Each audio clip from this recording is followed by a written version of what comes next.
Ball, dunks. Look at Strong running the floor out in front.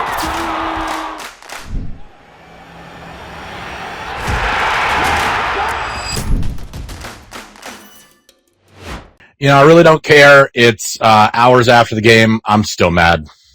Welcome to Connecticut Basketball Spaces. I'm Mr. Hot Balls. Marquette 68, UConn 62. UConn drops 27-4 to finish up the regular season. Drops to 17-3 in the Big East to lose out on a share of the Big East regular season title. I'm usually pretty even keel on this show. I'm still mad. I feel like I'm getting madder. I usually am good at talking myself down and self-soothing, and all of that, but I am still just pissed off. I am not a happy camper. I am going to say a ton of dumb things tonight. So, make sure you have whatever your preferred recording devices are handy, because I am going to probably be very unhinged and stupid tonight. Even though I know it's 75 to 80%, maybe even 90% of this loss is just shot variance, 3 for 24 from three. It's the worst in years we've shot from the 3-point line, and that's probably it. I don't care. I'm still mad. You got to beat the last place team in the league with a title on the line. Are you mad, Hurley Mania? You're usually very mad. Are you as mad as I am? I'm mad. So we're be madder tonight. We're into March now, and in addition to the folks at Store Central, we have a couple of new sponsors for tonight's show, which is perfect. Tonight's show is brought to you by Sam Adams Winter White Ale. Please enjoy responsibly. And the folks at Store Central who have paired with the fine folks at Bespoken Spirits in Lexington, Kentucky to produce the Champions Cut Series Bourbon, which is 108 proof and 54% alcohol by volume. And boy, are we getting into that tonight. What a complete fucking disaster that was. That was bad. I'm glad we waited a few hours to do it because I almost appreciate the humor of how bad that was. You alluded to it. In a vacuum, that game is like a comet. It's shot variance. UConn shooting 3 for 24 from three, against, a bad Marquette team is a comet streaking across the sky. And let's attempt to be adults before we become absolute children. Credit to Shaka and Marquette. They have played better in the last couple of months. Nigel James is a fucking dude. And if they can keep him, that is a huge piece to build around going forward for them. And this morning, and I dropped this last week on the Seton Hall Spaces. I've just had this funny feeling all week that keeps coming back to me about in 2005, Illinois had like an all-time team, and on senior day, they had to go play at Ohio State. It was Thad Matta's first year. They were terrible, much like Thad is now. Hi, Kyle, you're listening. And they had nothing to lose. And on a day in Columbus with nothing on the line for Illinois and everything on the line for them for pride, they got him. And that was kind of the fear for me, as this was senior day for Ben Gold and Marquette in this awful year. And they had nothing to lose. And they went out there with the urgency and the attack. And in a vacuum, this game doesn't concern me. But when you're Dan Hurley and you build up how important trophies are and the regular season championship, where you have a big cutout of it at every single practice, home and away, since June 4th, and you bring that shit with you everywhere and it's beat to hell, and you talk about the importance of it and how important it is to win trophies. And today, the moment is there before you to do it, to go out and do the thing. And you go out and you do that. Concerning. Little concerning. The way the game happened doesn't happen again, so that part makes me feel better about it, but and it wasn't any one thing. We can begin at the ending. It's absolutely not a foul. It's not a foul in the Big 12. It sure as shit isn't a foul in the Big East. That is not a foul on Silas. And a tip of the cap to the Big East, which inside of the last hour has decided none of us have eyes. Dan absolutely bumps the ref. Like, he just does. We all saw it. And I don't care about him getting a tee or getting run. you kind of can't bump the refs there, and he should have been suspended, and I didn't really care about it, but whatever. Apparently they don't have proof, they've claimed. So Dan's just going to get a fine. That will be easy to pay. And Jeff Goodman reporting directly from his agent, Brett Just, which is who Jeff's only source in the entire industry is, and everybody knows it. That there wasn't a UConn source, but somebody told me, again, that person is Dan's agent, that there was no proof that he bumped him. Okay, buddy. Jeff is on the hunt. Yeah, whatever. It was a stupid thing for Dan to do. You can't do it. I'm not surprised by it, but it's also all in the game when they cut to him in the huddle. He was very either relaxed about the whole thing because it felt like a weird game with the 3-point thing and just an out-of-body experience. But for that play to happen and Dan to go full nuclear there from 0 to 100 there, little weird. But he's emotional. We know that. It's why we love him. It's part of the deal. If I was on that plane back and I was Dan and I was coaching this team, I would call my wife and tell her that she needs to pick me up at the airport when we got in, because I would be sitting in the lavatory drinking as much alcohol as I possibly could. You would be drinking these stores. And I wouldn't let any of my players in the bathroom either. I wouldn't let them. They can just sit there on the plane all the way home. And then my wife can drive a forklift or whatever and come get me. Because after however many months of preparing yourself for this moment and trying to set yourself up to win a regular season championship, and all you got to do, it's the only thing you got to do, is beat the last place team that has a backcourt that is the size of a bunch of deranged little Oompa Loompas. That's a center that's basically Rocky Dennis from the movie Mask. Who today and proved me right. I hate it. I was right about Ben Gold. He had a fabulous day. Hitting trail dunks, hitting threes. He was minus 12. I should know that, but all you got to do, and I get it. We care about postseason championships. That is such a cope. When you have a chance to win a championship, you win the fucking championship. I just, Christ on a cross, man. Just when it's such a bizarre headspace for me to be in with this team, because it's just as soon as you think they're turning the corner, it's almost like they're mocking you, they're smiling in the distance, watch what we're going to do next. Yeah. I'm so delusional about this game. I'm completely, this broke my brain today. I thought Dan yesterday was a little interesting in the pregame when he decided to start by mentioning that the floor on them is really low, but the ceiling's really high. Why did he bring that up yesterday? But it's true. The St. John's 2 weeks ago and today, the same team. The same team did both of those things. And it just makes them, I love them. I'll be in their corner. I'll be there Friday. I hope they're there Friday. I think they'll be there Friday. Be rooting for them all through March. But I think in the back of my head, it's really hard to trust them. And because I just don't know. I don't know what we're going to get. I'm not worried about them so much in a situation against a Michigan or an Arizona, or Florida, because they'll raise themselves for that. It's a game like today that's my concern, is that for whatever reason, these guys, the performance level, less so actually today's game, because today's game is about the 3-point variance, but all those sluggish middle of Big East play games where they were grinding it out. And that's they've done this dozens of times this year. But they've done this a dozen times this year. They've done it a dozen times this year. There's just there's no excuse. Florida absolutely was rinsing Kentucky this afternoon, just smashing them in the face over and over. And then they did kind of get a little weird at the end, but we're just watching these teams in the top 10, mostly take care of business and spots. And we're just pushing the peas to one side of the plate, push them to the other, and refusing to eat them. And oh, holy smokes, man. But no, I think, Dan describing this team as low floor, high ceiling is boy, oh boy. I don't know if you could have a more perfect description of them, where I really do think the best version of UConn is the best team in the country. I think our ceiling is higher than anybody else's ceiling. I think our floor is significantly lower than all of the other title contenders in the country.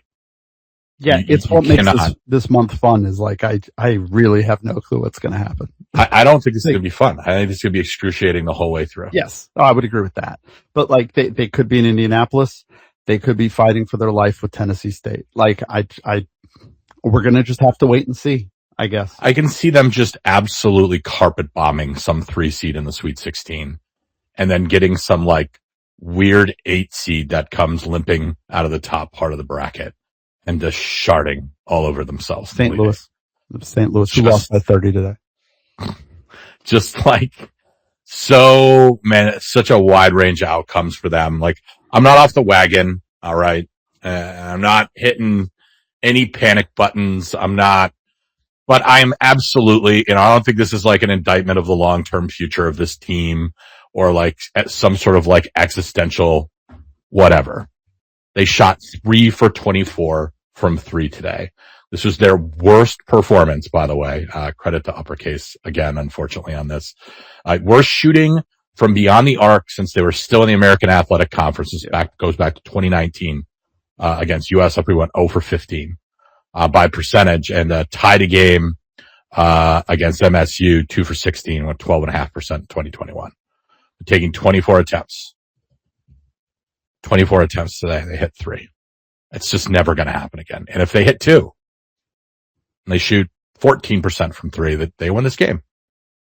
So I know that's not what anybody wants to hear right now. Like that's just not, but it's getting gobbled up by the Luck Dragon for the most part. But yeah, and that's the other side of it. Is that I'm still fucking angry. I do not give a flying fuck. I am still really, really pissed off about today. And I'm really pissed off because like the defense didn't really start to lock it in until about 9 minutes left in the game. Yeah. And just watching, if I watch Braylon Mullins get beat baseline again and then slap foul and reach in like a lazy asshole on a guy one more time, I'm going to throw my head through the fucking TV screen. If I watch Terrace Reed fucking hack another guy because Solo or fucking whoever it is out on the perimeters decided to be a fucking saloon door today and some guy's dribbling at him 9,000 miles, I can't fucking take it, man. Mm-hmm. It's the same shit. Stop. And what even got me going even more, like, remember I always talk about, like, everybody's always got these fucking, like, a lot of student athletes today, it's like they say the right shit and they don't fucking mean any of it. It's like somebody gave them a laminated card at their workout facility or their fucking weirdo AAU coach or agent or whoever. And it's like they pull it out of their wallet after they go out and shart all over themselves after a basketball game and they take it out and they go, I need to be more accountable. It starts with me. I need to do this, blah, blah, blah. I am tired of fucking them talking about it. Fucking show me. Game 33 if you want to count the exhibitions. Show me. Stop. And I just like look in Dan's eye, and maybe this because I work with college athletes for a living, so like I just know. I just know that this is exhausting. It's like you're talking to a fucking wall. You know, like we were 3 from 24 today. Yeah, man. Like Silas, stop playing like you have imposter syndrome, dude. The point guard of this team, take the game by the balls, go win it. Everybody else is dragging ass. Like, you go eat in the fridge, dude. You live in this house now. Help yourself. You know? It's like he won't sit on the couch because he doesn't, like, unless somebody invites him to, you know? Like, frickin' Ben Gold. Ben Gold is their center. He's 6'8", 6'9", and it's weird looking. Would love to take advantage of that mismatch, but Terrace, again, has 7,000 fucking fouls. So we can't. Again.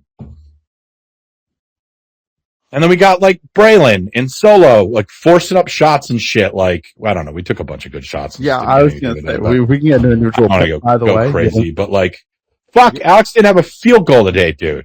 Yeah. That's one of the wilder ones. So UConn did not have a dunk attempt in the game against Ben Gold.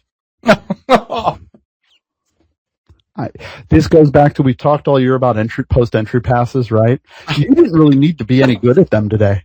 Do you notice how easy it was, by the way, for UConn to inbound the ball today against a team that doesn't have any sort of tall players for the most part? Yeah. And don't establish Harris is eating them up in the first half until he gets the fouls. And then he comes back in and he's just kind of aloof. But if you want to pinpoint actual players, I mean, the Braylon solo thing, you can just trade it off. That was, and it's not just they shot like crap from three, right? Because that's the main bright thing.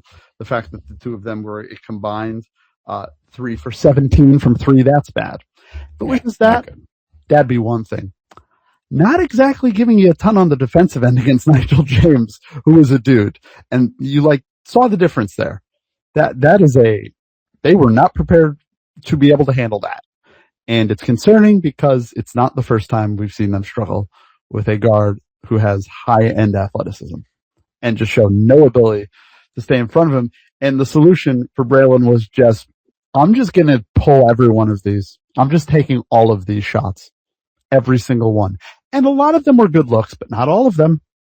And he's in this funk as a freshman where he's an incredible talent. But, it's March. The other teams have scouted you now. They have made adjustments. How are you going to adjust back? The adjustment back can't just be, I'm going to pull one more. It's not, unless you make it, it's a stupid make or miss sport. But right now he's in a brutal funk. So, I mean, we're not seeing anything in terms of him attempting to drive the lane. At least last year when Liam had the bit of a funk and had a million health issues, some of which we didn't even know about till the draft, he was driving the paint. Braylon's not giving you that right now, and he's in a bit of an issue where was a star player in high school, but he was as good as Indiana high school basketball is. It's still Indiana high school basketball opponents. It's not a AAU. And to go to the Big East, it is a different level of physical player you have to deal with. And right now he is really struggling to deal with it. But that's a freshman. The solo thing, I mean, this is year 3. We've done the show for 2 years. And it's in the building where he's always played great. And today he was not good, to say the least. But for the two of them, on another day, if they just make 1 or 2 more threes, this all goes different. I'm trying to remember that and have a little I am too. mind with it. But it's the stuff just an inability to take advantage of the world's easiest post matchup. Yeah. Easy. We're going to get to a point where we just laugh about this game and we're going to, especially they go out there and just torch somebody on Thursday and Friday, nobody's going to give a shit. But I'm still fucking mad, dude. I'm so mad when you have a chance to win a share of a regular season title and all you got to do is go beat the worst team in your league and you go out and fucking do that. I after a week off, we've talked about this all year, Seton Hall, I totally gave them a hall pass on that. Last week, that coming off the toughest part of your schedule.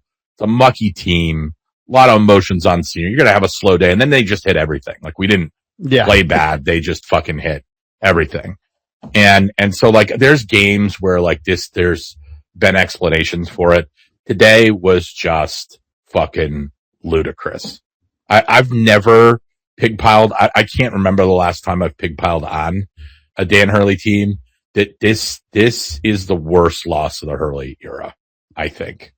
I still think Seton Hall last year is worse, but you can make a good argument for this. And that was a funnier loss. All you got to do to win, it's what's at stake. You got a chance to win a championship, and you go out and you just absolutely proceed to kick yourself in the nuts over and over and over again. I just can't you can't imagine being in that headspace. You got a whole week to prep for the worst team in the league to win a share of a Big East championship. And then that. I do think the perspective on this is that for fans, actually, it's kind of worse because it comes down to how much do you value a regular season championship. I'm not going to sit here and act like it doesn't matter when we spent 3 months talking about it. That would be Bush League. Sorry. I'm not. I think a 2-month long, even balanced schedule home and away is, by the way, here's the dirty secret. it's a much better tell of who the best team in the league is than who gets hot for 3 days at the Garden. And we love the Garden. I'm going to go. It's a great time. That's fluke variance. That's 3 games in 3 days. Sometimes 4, sometimes 5. But this is the length of the entire season, going on the road, dealing with shitty road trips, dealing with injuries. This tells me who the best team in the league is. And it should have been you, but it's not, because you shit your pants. And that's why, it's not the most important thing. UConn has won 1 regular season conference championship in the last 20 years, and they've won 4 national championships. So it's not the most important thing. It's not. But it's really friggin' annoying, especially with that this was like the moment to do it, and it was just a lard.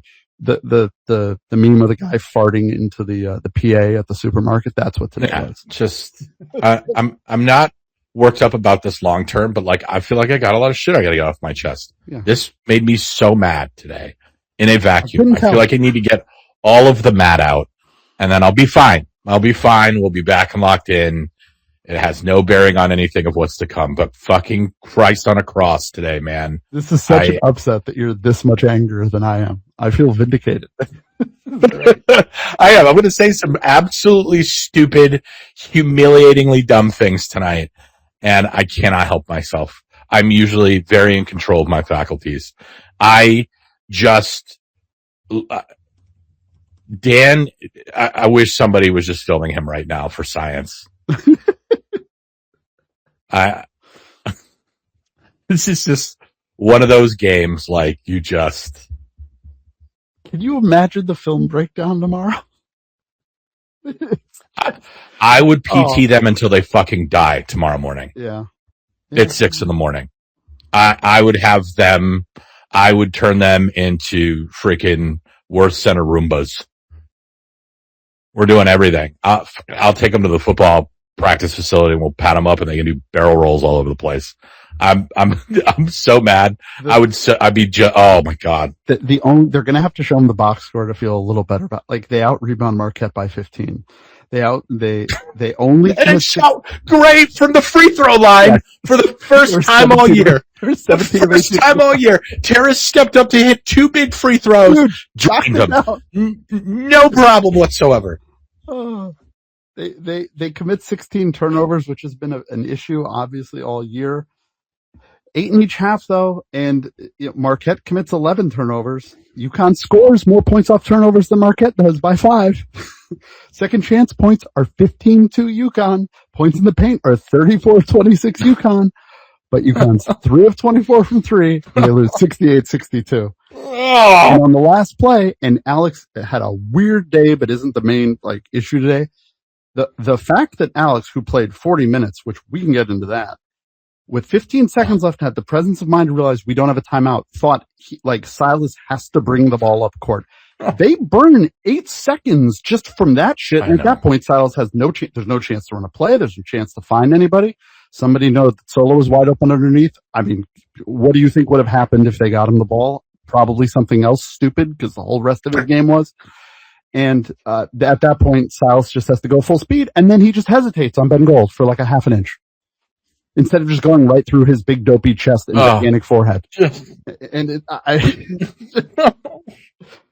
it was so wild. It was a crazy end to a really stupid basketball game. Yeah, it's harder for me to trust him. I don't think the game means a ton in terms of long term, but man, it's a lot of the same problems that we've talked about. And because for this team to get where you want them to go, this can't happen. And it happened again.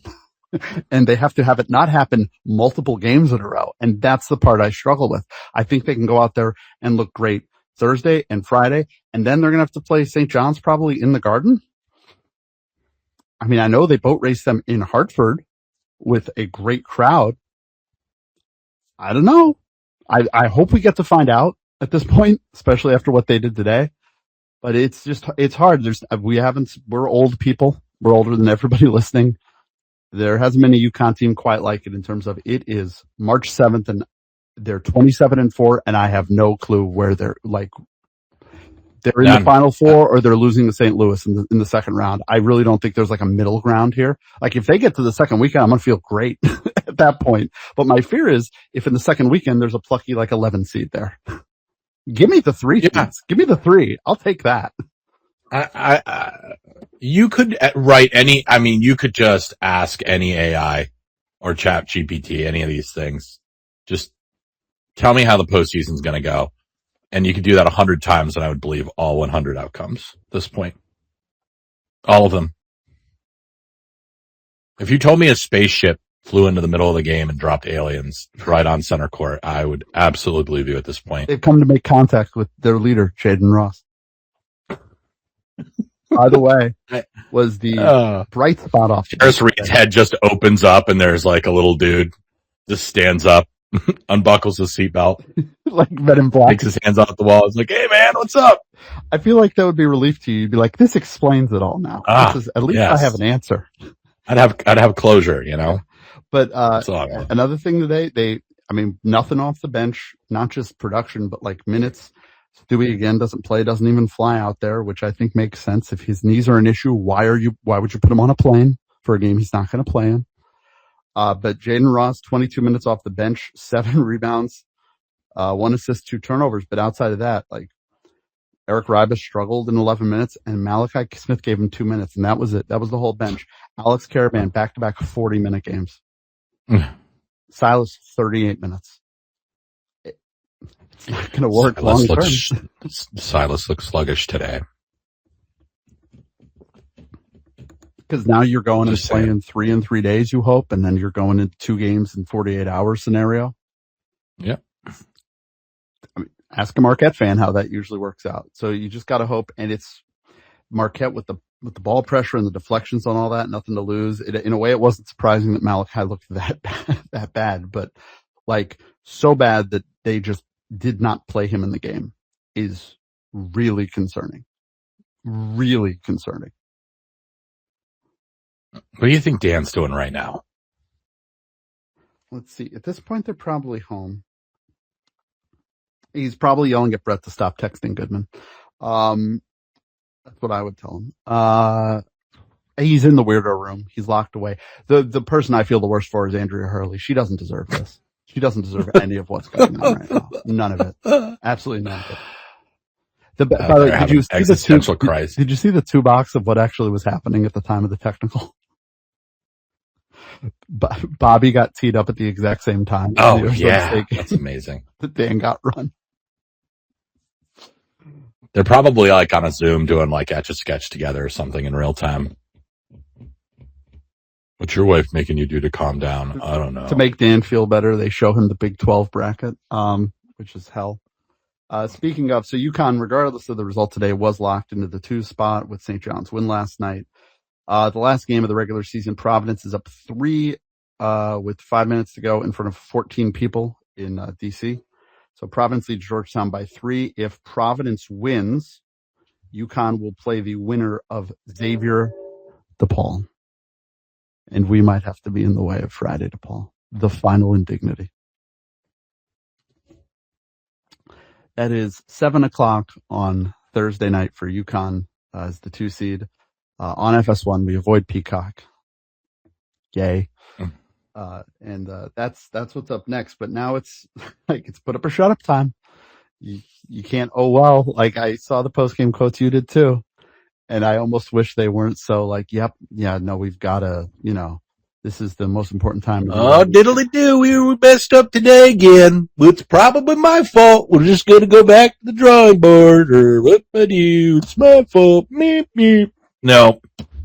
Stop. Marquette entered the day 364 in luck on Ken Palm. They are now up to 361 in luck. So a lot of today individually was the variance demon, but in the spot, like that's a spot where UConn's going to go out there and open that game up like 10-2 in the first 5 minutes. And that building was dead. If you saw the photos, that was not a heavy attendance for Ben Gold Day. It's been a brutal year for them. You just go out there and you just put them down in the first 5 minutes, and that game's just a non-event. Couldn't do it. They had chances when they had the lead to stretch it out, and it was Solo pulls a 3, misses. Braylon pulls a 3, misses. Marquette come the other way, hit one. Marquette, of course, 8 of 21 from 3 today. So it's a game that, forget the loss, like from the start, that game just didn't, the vibes were off at the start with the way that thing was. And UConn just couldn't put it into the higher gears. And by the time they did, they were dealing with Nigel James, who was just sensational. That kid's unbelievable. If they can keep him, because I don't know how Kentucky or Arkansas aren't throwing a gargantuan bag at him. If they can get him to stay there and he can refine his 3-point shot, because he's a terrible 3-point shooter, or at least he was today, they've got something there going forward. Now that Chuck is going to use the portal. But right now, they just couldn't handle him. They got a great day out of Parham, got a great day out of Ross, and just the backcourt. You can't get burned by the backcourt of an 11-win team and have me take you seriously. I'm sorry. I don't think that's being too mean or unfair. Like a game like today is hard to watch. And now, I mean, if you want the positives, it opens some stuff up bracket wise, because Florida's going to be the last 1 seed, and all that. But, so if UConn's the 5 on the S curve and Florida's the 4, it just changes what color the jersey is in Houston if that game happens. And I would sign for it right now. But if you want to be more positive, if UConn falls farther on the seed line and they aren't the top 2 seed, they can then be the 2 seed in the East. Now that means you're dealing with Duke. But if you want them in DC, today, oddly enough, helps the possibility. So I'm trying to give the people something positive, hot balls, that isn't just you screaming. Although I've enjoyed it. They're so bad. Marquette is so bad. Great. They're so bad, dude. He tweeted after the game. I completely disagreed with his whole take, even though it was pro UConn. The Stephen A. Smith tweet on it. But I was trying to find the clip of him going. I watched that. I was trying to find the clip of him going, this is bad. That was what I was thinking. I will say this. I tweeted this earlier. Like, I do appreciate that when Dan Hurley era UConn teams win. Oh yeah. I mean, when they lose, it's just a full blown meltdown. Yeah. Like, it's so, he throws a temper tantrum. The coaching staff loses control. The players look like they have no idea what's going on. And it is just the fan base loses their shit. I kind of dig it. I'm not gonna lie. There's a small part of me that kind of just like the unhingedness of all of it. It's just a fucking basketball game. You know, like, it really doesn't mean that much in the big picture. And just everybody, fuck it. Just an explosion. We are like the perfect, like, territory era heel champion, right? Like, we always kind of get our way, but when we lose, like, it's in the most humiliating way possible, so that the fans get their money's worth. Yeah, that's part of the deal with Dan B. If you like the good guys, you know, yeah. You get to see the bad guy get pantsed live and in real. Fucking, we lost to Marquette. Yeah. Wow. I mean, we lost to Seton Hall last year. Boy, when they throw one in, they really get the full value. They really. And then Dan got ejected. Like, the whole thing was just, it was poetry. And by the way, what everybody just needs to stop being weirdos about Dan. He doesn't do anything more egregious than anybody else does. Just stop. I'll never care.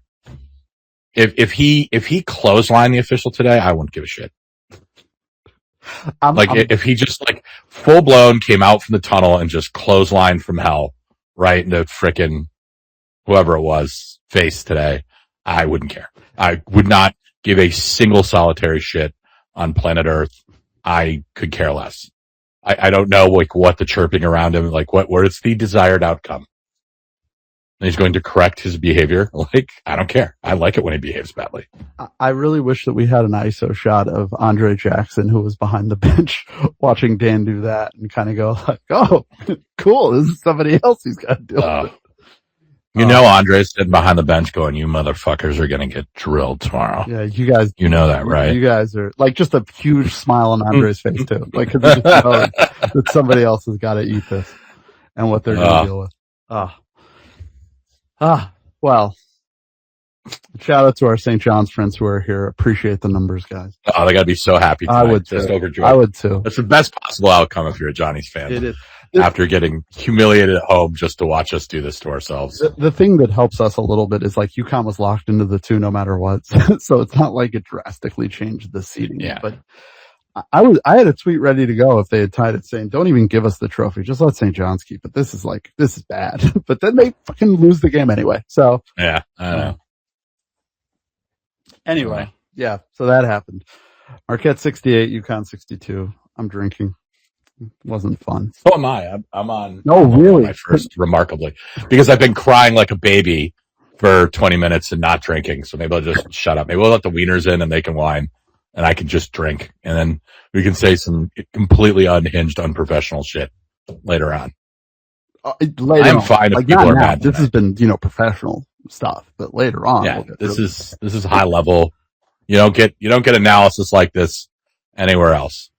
Talking about our head coach sitting in an airplane bathroom for 5 minutes. Do you think maybe he's just locked? Maybe he hasn't gotten off the plane. He just locked himself in there. Andrea's like outside the plane. Dan, you have to come home. I'm not. No, not coming down. Dan, open up the door. They're just rattling that like horizontal locking mechanism.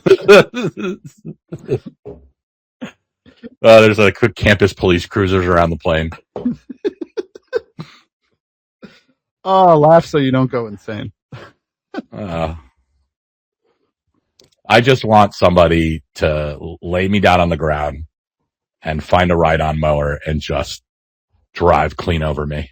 I hope Andrea's driving him home from the airport just with the biggest grin on her face. Just not saying anything. Just.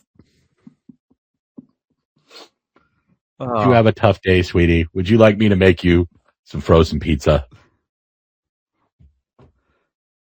Do you like to play with your Ninja Turtles? She opens the door to downstairs to the weirdo room, and the lights are just off. You okay? I'm fine. Just sitting in the dark. He's got like a Connect 4 on his desk, just playing with himself. Because they don't know who they're playing for sure yet, so he's not even watching tape, and they've already played him twice. So he's just like, don't want to talk about it. Oh, Georgetown's taking the lead with 2 minutes to go on Kim English. Oh, well, that sucked. But Thursday night. Oh, it's terrible. Thursday night, 7:00. They can't play worse. There you go. They can't shoot worse. They could play worse. But that was. Oh, yeah. I mean, yeah, I don't love the idea of having to play Providence again, by the way, given the way the other matchups have gone, but that also shouldn't be a concern. I have 31 games in on a 27-4 team, but here we are. It's crazy. What a weird season. Just a weird, bizarre season. It's truly unique this season, unlike any. We are 27-4. Mm-hmm.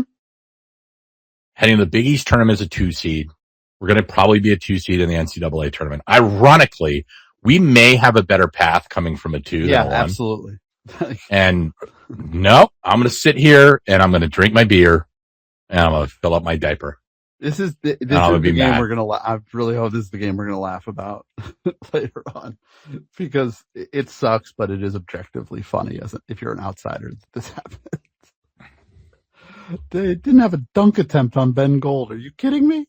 The man is a walking hit. Ben Gold gigged on Terrace Reed at the end of that game.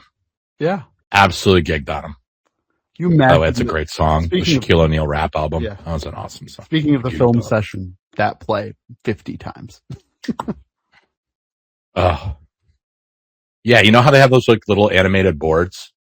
That's what I would do it if I was Dan. But like instead of Terrace having his little LED thing, it's just going to be Ben Gold. Dunk, dunk, dunk, dunk. I mean, blow bys.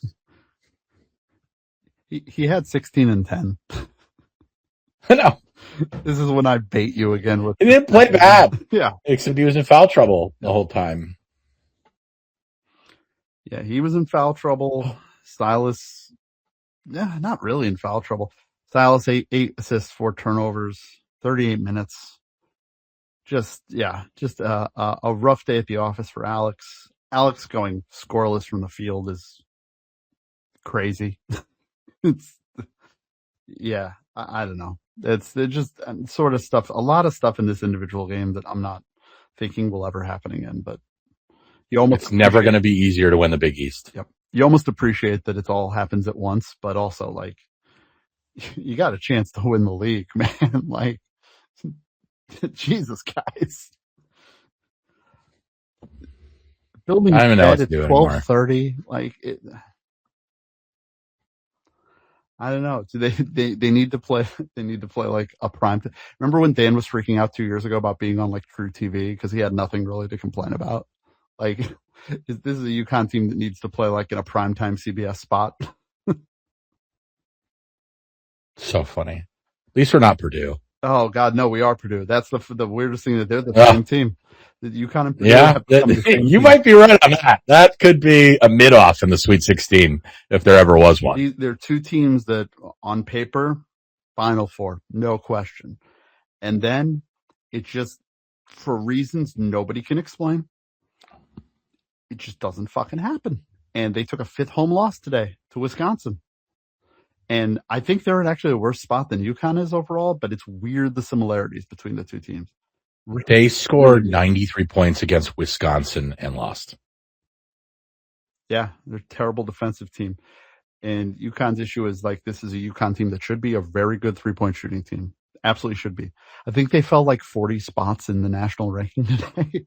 They're 75th in the country from 3. Just banana boats.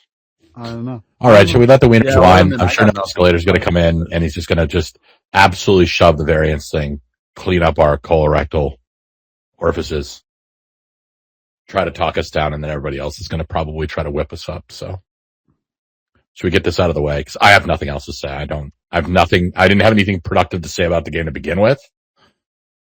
I'm probably not going to have anything productive to say about the game heading forward. We haven't gotten anywhere in 25 minutes. We have made no progress. We will show no improvement. We will show no growth. We will show no change. Nothing. The growth is for pussies. All right, let's let the wieners whine here. Hot dog. Oh, fuck that. UConn Husky season is here. Yeah, I guess so. And the good folks at Martin Roll Souls are here to help keep you fueled so you can keep foot on gas throughout the year. Hot dogs, kielbasa's, sausages, and deli meats. They should be fucking serving alcohol, but they're not. You name it. Not only can you grab what you need for the big game, except the drugs that you need at their retail store at 45 Grove Street in New Britain. They'll even bring the meats to you and ship them across the country. They could also ship my face across the country. That's Martin Roll Souls, the official sponsor of the Connecticut Basketball Spaces Wiener Weiner Line. And folks, it's time to get to the meat of tonight's show. And by that, we mean the worst part of the show. The Martin Roll Souls Wiener Weiner Line. We'll be taking calls and check-ins for the next hour. God help us, and Lord have mercy on our souls. Oh, that's the best battery you've ever done. Oh. No escalators, just get it over with. It's fine. It is. Today individually is a game. It's fine. No, today is not fine. Everything in general is probably fine. I'm not fine. So the thing about 1 percentile outcomes is you should expect them to happen 1% of the time. It's not 1% though. They do this all the time, except they win. And it's been like, I didn't do all the addition, close to 150 games since the last time UConn shot this bad from 3. Yeah. And by the way, the 3 of 24 does not include after Braylon Mullins goes 0 for 9, Jaden kills himself to get a steal, goes back to Braden to hit his first 3, and on the next possession, Braden has a 3 so wide open he doesn't know what to do with it, so he tosses it across the court. So really, like, that should be like negative, like, let's just even call it 2 of 24. It's a freak performance, and for a team that shoots this good, some Scott Steiner math right there. No, he's right. He was right. They should have like the fact that they got 3 points out of that play made no sense. And look, the Creighton game was horrific. If you take the Creighton game and equalize our numbers with that, this is an easy win. This was worse. It was unpleasant. I did not enjoy watching it. But, you know, this is the freak outcome. It happens sometimes, and this is not going to recur. They might lose a game because they do dumb, frustrating stuff that some of us were very early on complaining about and have seen them start to fix. And even today, I wasn't frustrated with a lot of stuff in the same way. It was just like, I would have liked to see them go more to Terrace in the second half. But if you're going to shoot 3 of 24, you're going to lose. You're going to lose to Marquette. You're going to lose to Coastal Carolina. You're going to lose to Stony Brook. You're going to lose to Milwaukee. You're going to lose to Mount St. Mary's. And even then, they almost didn't lose. They wiped the fuck out of Marquette's lead in the last 4 minutes. They almost pulled the Providence game off again. And this is it's an 11 a.m. tip local after a week off. Things are weird, and I'm just not going to let myself get upset about it because they shot 3 for 24, and I don't think they're ever going to shoot 3 for 24 again. And if they do, then I'll just say, well, they won't shoot 3 for 24. This is the 100-year flood. You now have a long ass time to wait before you're going to have to live through this again. And as a bonus, you have a lunatic coach who was going to take this. He's going to take all the media about the alleged bumping of an official after this. And if this stuff doesn't motivate this team, you'll remember what happened after the Creighton game. Does anybody recall? Yeah, the St. John's game went pretty well. Well, there was a Villanova game in between there, which was also quite good. Right. Yes.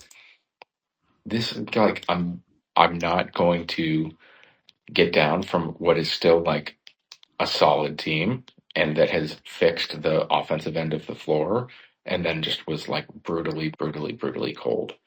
It's just not you can't get me to be upset about it. They're going to be the favorites to win at MSG.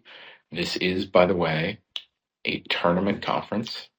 Nobody gives a shit about the regular season title. We have never, I do. As a fan, it's a loser mentality. It doesn't matter. I do. I care. What matters is who's going to cut down nets next Saturday. And I feel very good about it being the Huskies. They do have a cakewalk of a bracket now. They might, by the way, in the NCAA tournament, if they slip down to the 6th 2 seed, find themselves in Duke's regional, and Duke has a significant injury problem as of this evening. Could be a decent outcome. So I'm just it's whatever. There were things that were frustrating, but you go 3 for 24. That's really the only thing you need. But the second thing you need, and Mr. Hotballs, I have a question for you. What is that? Did you, Mr. Hotballs, ever spend several months defaming Alex Caravan in a public forum? I've never done that. Okay. Not once. Do you know anybody who has? Hang on.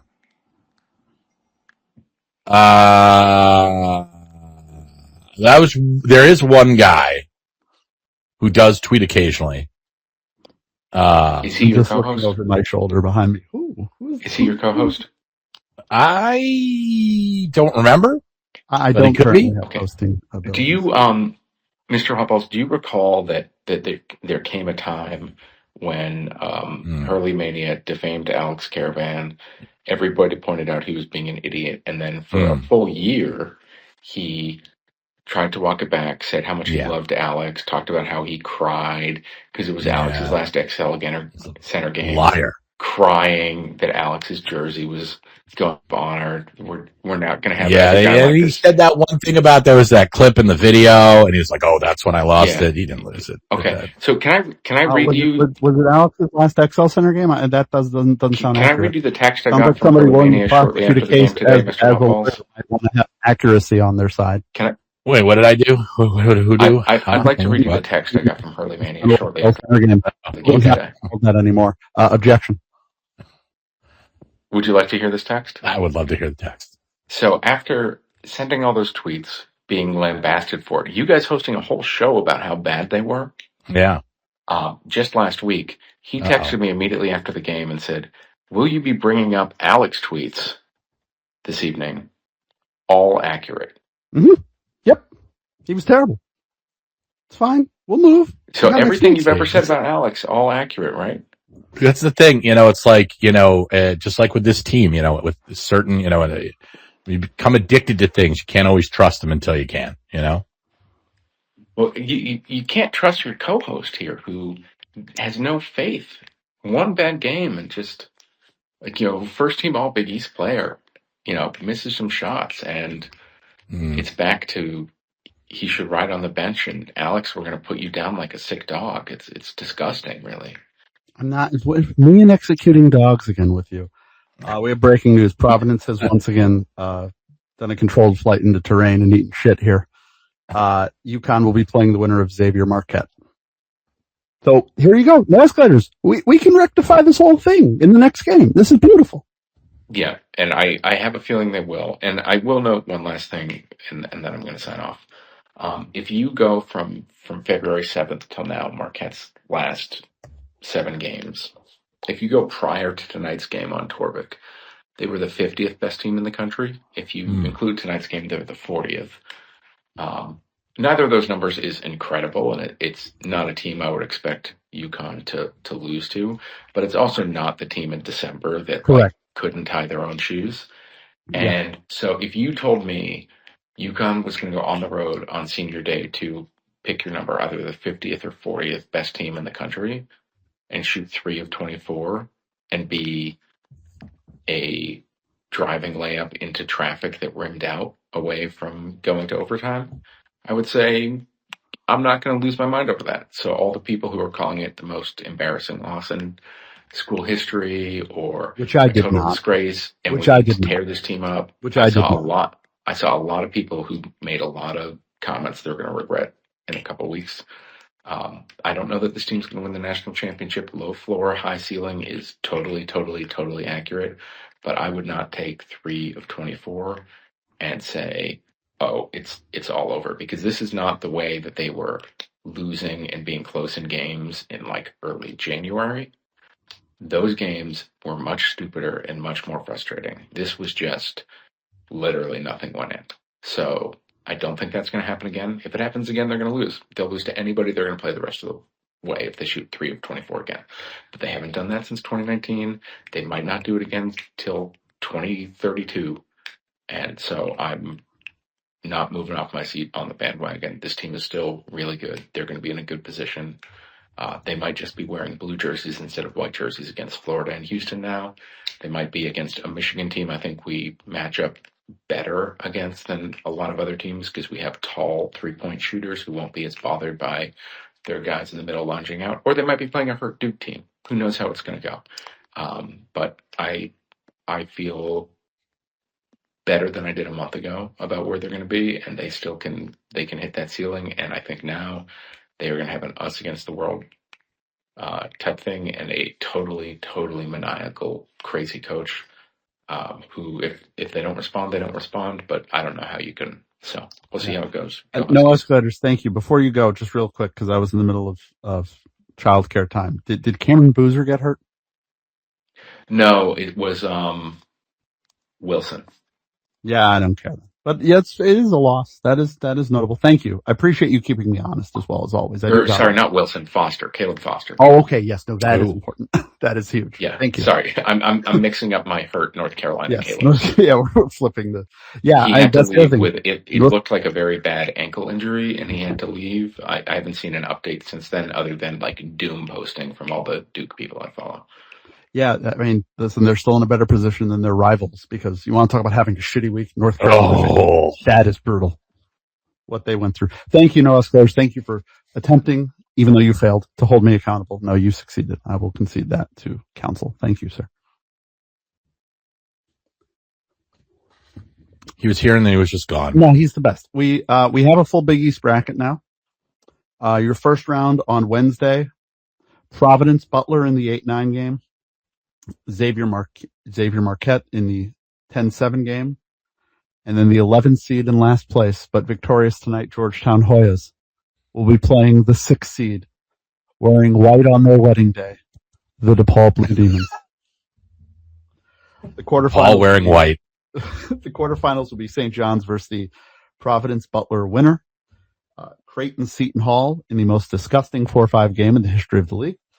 UConn will be playing the winner of Xavier Marquette at 7:00 Thursday on FS1. And then Villanova will be playing Georgetown or DePaul at 9:30 on Thursday.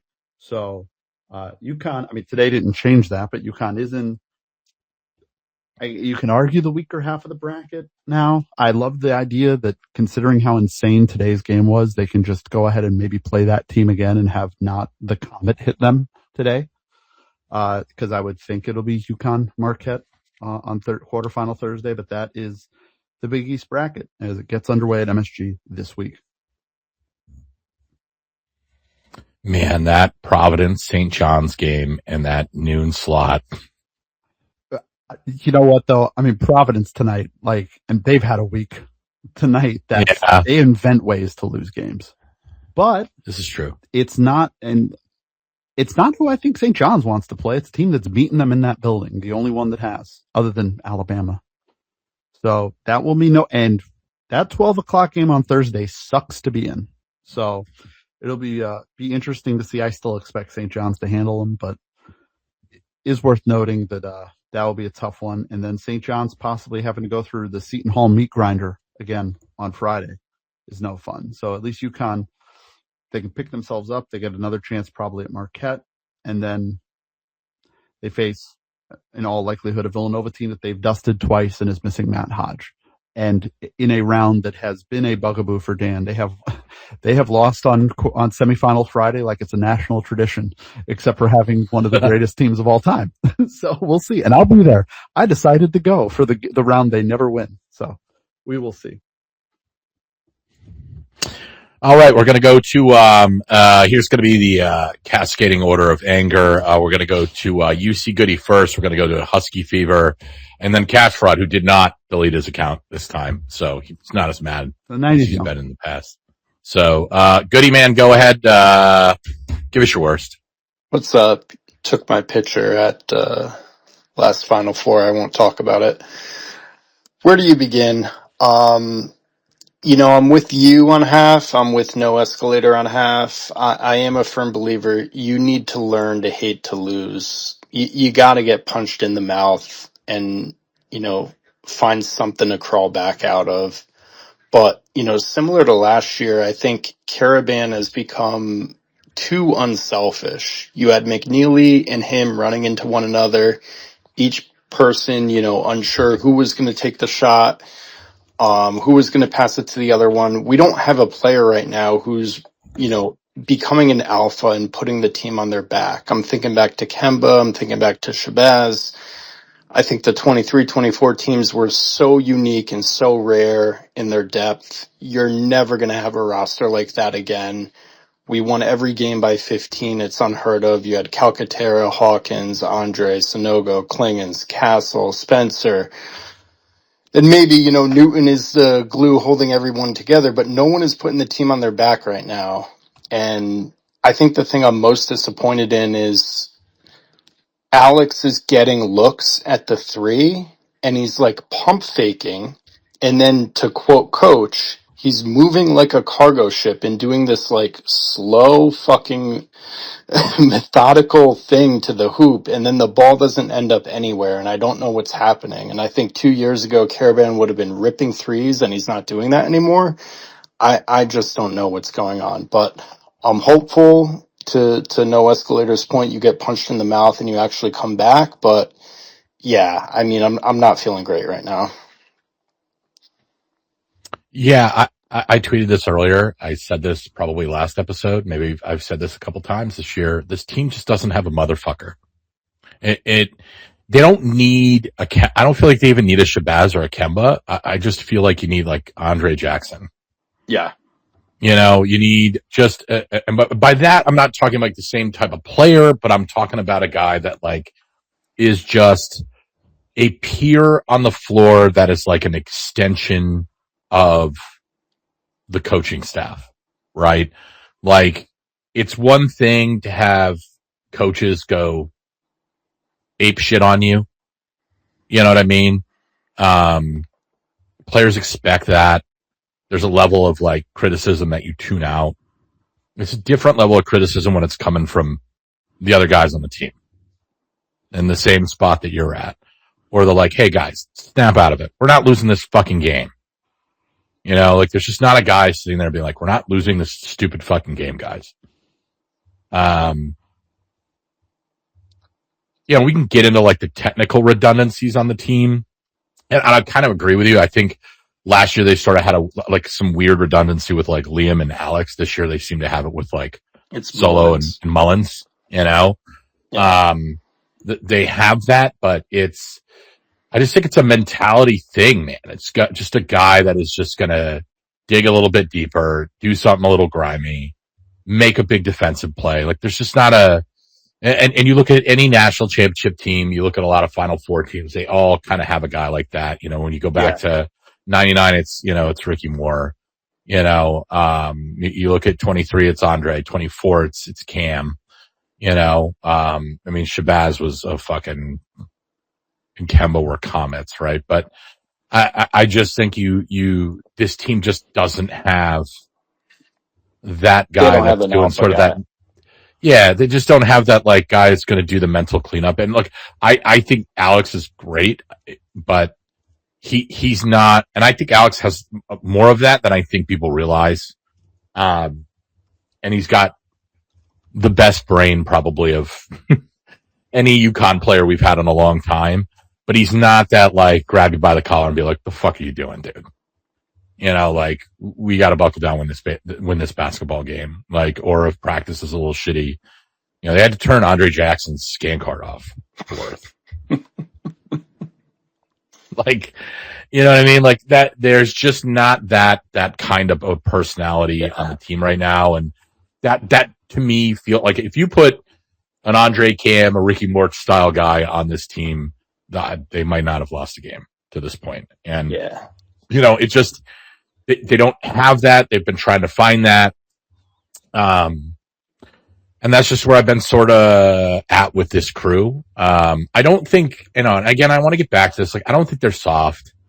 You know, I just don't think they have guys that really kind of, you know, really embrace physicality and like sort of the dirty work, you know, and don't have guys that are assertive enough in the game. You know, like we talk about this a lot. Like I don't even know if it's necessarily a mentality thing. It might be more of a skill based issue where you have a lot of guys who can get to the hoop off the bounce. Like, I mean, again, I hate even comparing this team to 24 because that's a figment of our imagination almost. But you had three guys at the guard spot and on the wing that like Steph was 6'6" and super physical. Like Cam was 6'4" and built like a fucking boat. Right? Like Tristan was a sneaky strong 6'5". All three of them could get to the rack. They weren't just like spot up shooters, you know, or guys that would drift into like the mid range and hit a turnaround jumper. Like they could drag guys into the paint and beat you off the bounce. And we just don't have that. I don't want to say we don't have like the athleticism because you can't look at Solo Ball and Braylon Mullins and be like, oh, they're not athletes. That's bullshit. But they just don't have that sort of physical presence to their game, you know, that can, so like when you go 3 for 24, you can just be like, all right, well, we're not hitting shit here. We're just going to go fucking. And we had flashes of it today where Demery would drive the paint. And it brings me back to some of the late Calhoun teams where Dyson and Kemba, they would drive the paint and draw fouls. And I don't think we've done that in any of the Ollie or early rosters. We haven't had a point guard who's willing to go and draw fouls and take. Tristan is that true. guy. True. Tristan was that guy. But I think Tristan definitely fits that. But it's, you know, we don't get fouled a lot. Like this was a thing we were talking about very early in the year. We foul a lot and we don't get fouled a lot. And that's sort of an issue. And, you know, if you look at the team's free throw shooting woes, it really goes more back to the fact that Terrace Reed is just the guy that gets fouled all the time. You know, like Braylon Mullins is not getting fouled enough. Like Alex Caravan doesn't get fouled enough. So the ball doesn't get fouled enough. Like, and that's just a direct, you know, result of us just not having enough guys that can kind of really create off the bounce. And, you know, I think that's been, kind of a cautious sort of soft underbelly. And I said this earlier in the show. I've said it probably 24 times today. Like, Silas at times plays like he's got imposter syndrome and like that he's a renter, not a guy that actually lives in a house. Exactly. Like he doesn't want to be the guy that's like, fuck, man. But I've got to take the game over. With all due respect, point, sorry, go ahead, Goldie. With all due respect, I mean, I was going to get into it, and we just put Caravan's jersey in the rafters, and he's completely deserving of it. But I think that plays into some of it, right? Going back to my comment on like McNeely and him butting heads, no, maybe not butting heads, but not knowing, who is supposed to take over. Like, what are you supposed to do when you're a younger guy on a team like this, and you're looking up to a guy like Caravan, who's a state legend, but is scoring 2 points a game and is not taking control of the game. You're torn between, do I give it to him? Do I let him shine? Am I supposed to take the limelight? I think it's just a weird scenario. Well, first of all, I mean, what did Alex have last game? Like 28? It was 5 or 6 or 3. Like, Alex isn't a 2-point a game guy. All right. Even I don't say that. That's the first thing. Secondly, I do think broadly your point is kind of on. Hotballs, you said this team doesn't have, like, to use your turn of phrase, if you have kids, mute it, a motherfucker on it. I think they might have one, and I think it might be Silas. But I think right now, because of the Alex thing and Silas is the new guy in his mind, he doesn't want to do that. I think Silas has the capability to be that guy. I think it's in there. I believe it's in there, and I expect it to come out next year when it's been a full year in the system. But like, it can come out now. It doesn't have to wait. We're 31 games in. Like you said, Hotballs, you can put your feet on the furniture, go in the fridge. It's fine. You live here now. I think if this team has a takeover motherfucker on the team, it's Silas. He's just got to be. I can't tell you how many times I've seen that guy dribble to the rim, jump stop on a low block, and the other guy start pivoting, just trying to fit in, make sure everybody else is taken care of. We don't have to, Silas. If Braylon's going to be a brick factory today, it's totally fine to just dribble drive the entire game. It is absolutely your prerogative to do that. And look, I mean, it was a little bit of a different thing, but like, Tristan was a little cautious and tentative too. And, you just got to get to a point where, somebody's just got to be willing to take the game by the balls and assert themselves, and take the initiative to be like, all right, well, you guys are going to have to just figure this shit out. And I don't know. That's my biggest thing with this team. I don't think they're soft. They've won too many close games and they've won too many close games by doing like really gutty shit, right? Whether it's like not giving up when they're down or finding the loose balls or like winning jump balls. They're just not an enthusiastically physical team like we've had in the past. And when they look bad, they look fucking lost. And so it sort of gives off the appearance of, I don't know if that makes any sense, but that's, and they care. Like, that's the other thing. Like, I want to be like really, really clear.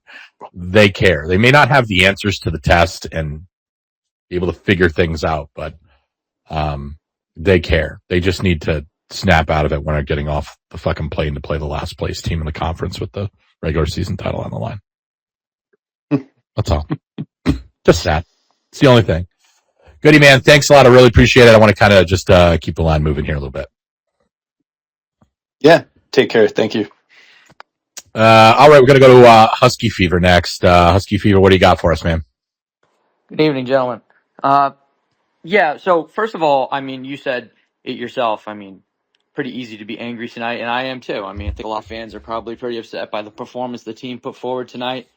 Anger is a gift. Yeah, anger is a gift, especially when you have standards as high as we do at UConn. So I think that's something we should all be remembering tonight. But first of all, Mr. Hotballs, I would love to know, what is your go-to beer or cocktail after a loss tonight on a Saturday night? Oh, well, I'm drinking some Fiddlehead tonight, which I thought was a very representative title of the brains of our basketball players today during the game. So that's perfect. I went with that, and honestly, where I aspire to be in about 45 minutes. Perfect. I mean, so personally myself, I mean, right after the game, immediately went over to the Stamford, Connecticut Irish parade. So, I mean, what a way to have the game end tonight. But look, I think what the most concerning thing to me, at least for tonight, and I'm somebody that's obviously I'm sometimes pretty negative on this app, is what is going on with the motivation of this team. I mean, how do you have the Big East, a share of the Big East, regular season title on the line? You have a one seed on the line.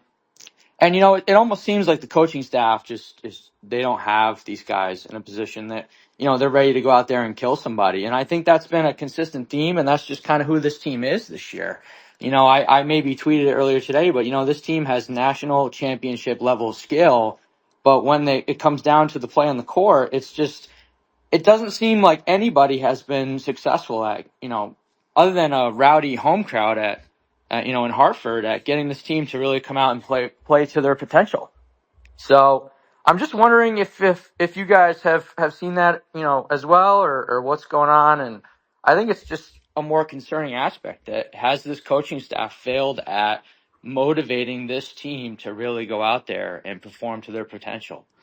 Husky Fever. I mean, they've tried everything as a coaching staff. Like we had the Borzello piece this week about how Dane has changed his tactics to be, I guess, like a little softer with him. And I think that's actually helped before today to get through to these guys. The coaching staff has tried. They've emptied the bucket, and it has led to a 27-4 team. So this isn't Memphis, right?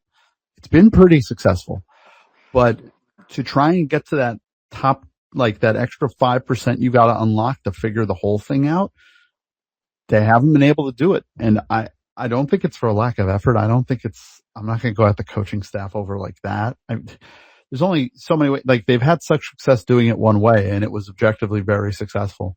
And when that way doesn't work with a lesser team, I don't know that they should be changing their standards. But they have made some changes, and it unlocked a great performance, against at Villanova, and a great performance at home against St. John's, and a solid performance against the most pain in the ass team to play in the Power Five in Seton Hall. But then today happens. Terrace Reed didn't take a field goal attempt in the last 7 minutes of the game. Are you kidding me? But in terms of the killer instinct thing, if it was easy, everybody would have it, right? Like when Hot Balls and I'll peel the curtain back a little bit.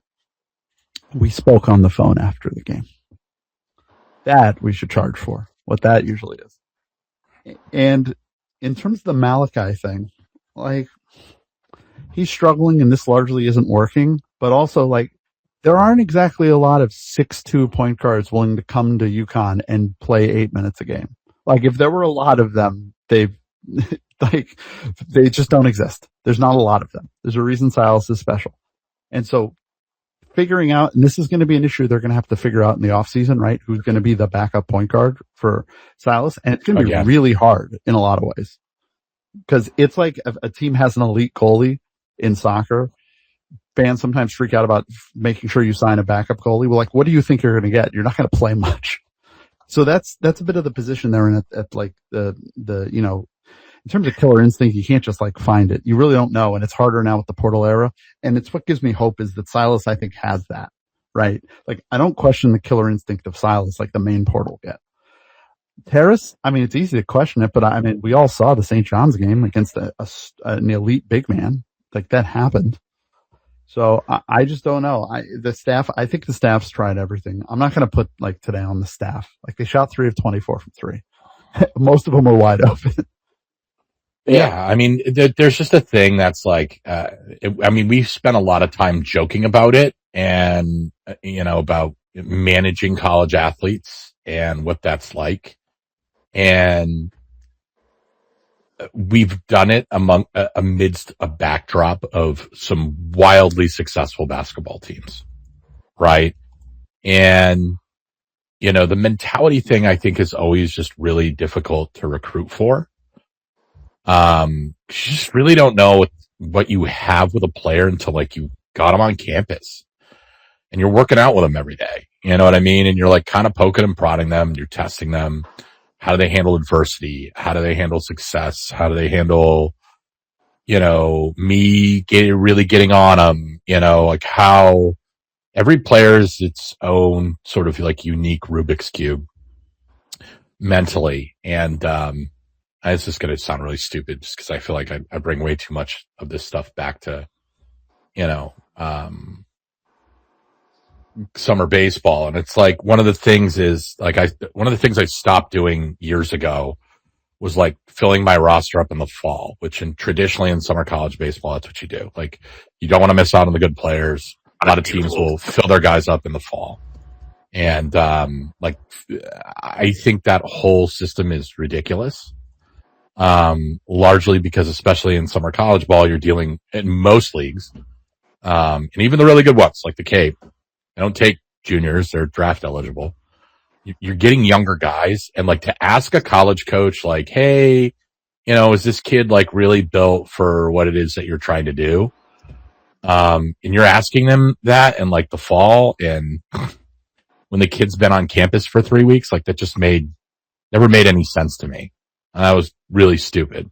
And that was like an unrealistic expectation to put on a college coach. So like we used to like sign 15 guys that like just had track record in production and then would let it ride into the spring and we'd start to pick guys up. And I used to like to pick guys off that were sort of like late bloomers or guys that, maybe they were high on at one time and had kind of disappointed them and finally started to like take a real step forward. And I like those guys because they kind of had humility beat into them. They had faced adversity. And they would come in and onto your team and like they're ready to play and embrace the opportunity that they have in front of them. Right. And so like you can recruit guys for their mentality and like, I think there's like almost too much that was sort of made out of Dan's quote when he was talking about like we recruit the families too. It's just a really hard thing to do. And you just don't know how guys are going to react when they're in the thick of it with you. And forget the individual players. It's like putting the whole jigsaw puzzle together. Like, and then you're just always going to have blind spots, right? Like a lot of the issues with this year's team, and there's not a lot because they're 27-4 with a great track record against top 25 teams.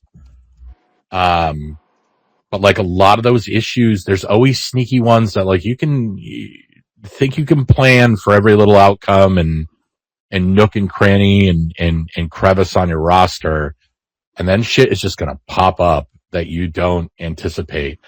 And this year, I've made the sports car analogy a million times with this roster. Like when it is humming and this thing is going, I don't think there's another team in the country that's better when these guys put their A+ game out there, but it's really tough to do that. And they're kind of, I've been using the sports car analogy. I feel like I should be using more of like a drag racer analogy because those are race cars that like routinely even the best in the world like blow apart randomly.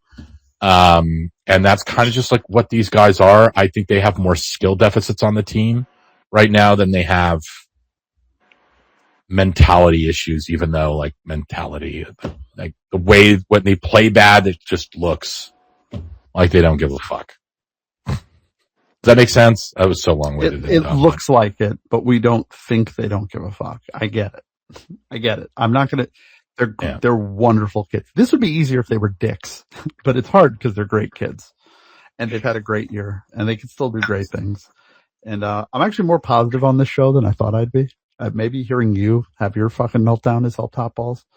Husky Fever, I hope we've helped you. I don't know if we have, but I hope definitely, yeah. And then I just had one more thing. I think maybe on a more positive note, maybe not for many, but I feel like this is really the last go around, if you will, with kind of this guard of the current UConn team. I think coming off of the 2 championships, I think when you look at next year and some of the reshuffling that might happen, I think everybody should probably do their best to appreciate the guys on this team while they're still here. I could totally see, the guys that were a part of the national championship winning teams completely reshuffling out of this program moving forward. If some of the holes that we have to fill, you have to take the measures you have to take to fix those things. So as we head into the postseason here, I think everybody should just really appreciate these guys while they're here. The contributions, good and bad. As much as I'm negative, I think, you have to try and look at the positives. So thank you guys. That's all I had to say. No problem. And thanks a lot. I mean, I don't want to say we're plugged in hot balls, but we're close enough. We haven't heard anything about people coming or going that you wouldn't have heard about, folks. That's stuff that'll come up. This is the way this goes, especially in the modern roster construction era. but haven't heard anything about that. Just kind of focusing on right now. And I mean, like to that degree, by the way, I really hope Jalen Stewart is able to play this week because like they're going to need him. As rough as he had looked largely down the stretch here. I mean, Alex playing 40 minutes, 3 games in a row. I'm not enthused with that for Alex. So they're going to need something out of more guys. That's really the biggest thing holding this team back, Hot Balls. I think it's just, you got to be able to get something out of this bench. Just the ability to be on the floor. That's what scares me, man. Like the 22 team wasn't a bad basketball team. I mean, they were a 4 seed, and they ran out of gas because the bench wasn't giving them what they needed. And that's what worries me about this. And like, you go to the Big East tournament, that's like 3 days in a row. You got to play a basketball game, and you get a couple days off, and then the tournament kicks off. Mm-hmm. You have 2 games, 3 days. After a long season, I thought Silas looked sluggish today. Like, a lot of it seemed to me to be like tired turnovers. And we've talked about this all year. Like, if Mally cannot give them minutes, 5. It's not a question. Can we get 5? It's just not a question of if, it's when. You know, I mean, the off-season stuff, like, I think it's going to be a really fascinating off-season. I think the staff's got a lot of things to think about, you know, heading into it in terms of what they're looking for. But, like, this is kind of the second year in a row. Like, this team really lacks ball handling right now. Yeah, too much shooting. Silas, who's like, Silas is like, he's good enough. You know what I mean? Like, he's better than Tristan was freshman year, but like, I don't know if Silas's ceiling as a ball handler is going to be what Tristan eventually turned into. So like you don't shoot free throws particularly well, you don't rebound well, and you don't have really good ball handlers. That is not a formula for a team that makes a really deep run in March. And it just never has been. And it always catches up with you, like it did with St. John's last year. You know, so, I don't know. Again, that there is a scenario in the world where they go and start 15 piecing everybody else as soon as they get out of conference again. I could entirely see that. But, you know, this is a team that every single team, with the exception of the 24 team, has flaws. Mm-hmm. It just is what it is. And, I'd rather have some of our problems than a lot of other people's problems right now, but, they're pretty glaring. I don't, you know, we're kind of past the point of like, is it going to get better? You know, and, this off season, I think, you know, the staff is going to really have to put a lot of care and effort into like who is going to be that second, third ball handler is going to be tough. And it's easier said than done. Like you just said it earlier, like, yeah, I mean, Malachi Smith was like one guy that was totally willing to go from a starter's role at Dayton and be like, yeah, I'll play 10 minutes a game. That's fine with me. There's not a lot of guys that are willing to do that. But, you know, it also is the second year in a row they've really whiffed with that, and it's caused issues. So what's weird about it is with Mally, he actually had 3 good games in a row, starting with the awful Creighton home loss, but he played 16 minutes, 4 assists, no turnovers. And then he was great helping key the big second half run at Villanova. He was really good in the St. John's game. And then since then, and part of this, I think, is you got to give credit to Shaw and Shaka. You know, guys know everything, and, you know, in this league, really good coaches and film review. Something's been adjusted. And those are 2 teams, Seton Hall, physically, how they get on you, and Marquette, what they want to do with the old school havoc and deflections. Those teams are very ill suited for Malachi Smith. And they made him unplayable in these games. So the other thing with Mally is that's the thing that I guess gives me hope too, is like, there's not a ton of teams outside the Big East that play a style that can get him out of sorts. Unfortunately, there are several in the Big East. Yeah. And you know, it's a problem, but it is what it is. I don't think, you know, a super senior 31 games into his last year is suddenly going to be, you know, turn into Kemba handling the ball here. So it's just, they're going to have to be able to, there has to be, even against teams like today in Seton Hall, you got to be able to get 7 minutes out of him. He doesn't need to light the world up. You just need Silas to be able to breathe for 7 minutes. And I would have thought today, even with as sideways as the game was, it wasn't like UConn was at one point they were down 12, but they were never like getting their doors blown off. It never felt like when they were down 12, there was, I think, 16 minutes to go. Like, I just wish they would just lengthen the leash with Mally a little bit, even when it isn't going well, because there is a greater good here. It's just tough, especially when he's like a turnover factory. Like, it's just really tough. I will say this. I'm being dead ass serious. I don't know if I ever want to see a UConn guard under 6'4" here ever again. I just think we're good. Yeah. I think physicality is just like, I mean, when you even look at like Nigel James, who's obviously like a little undersized, like he's built like a little boulder.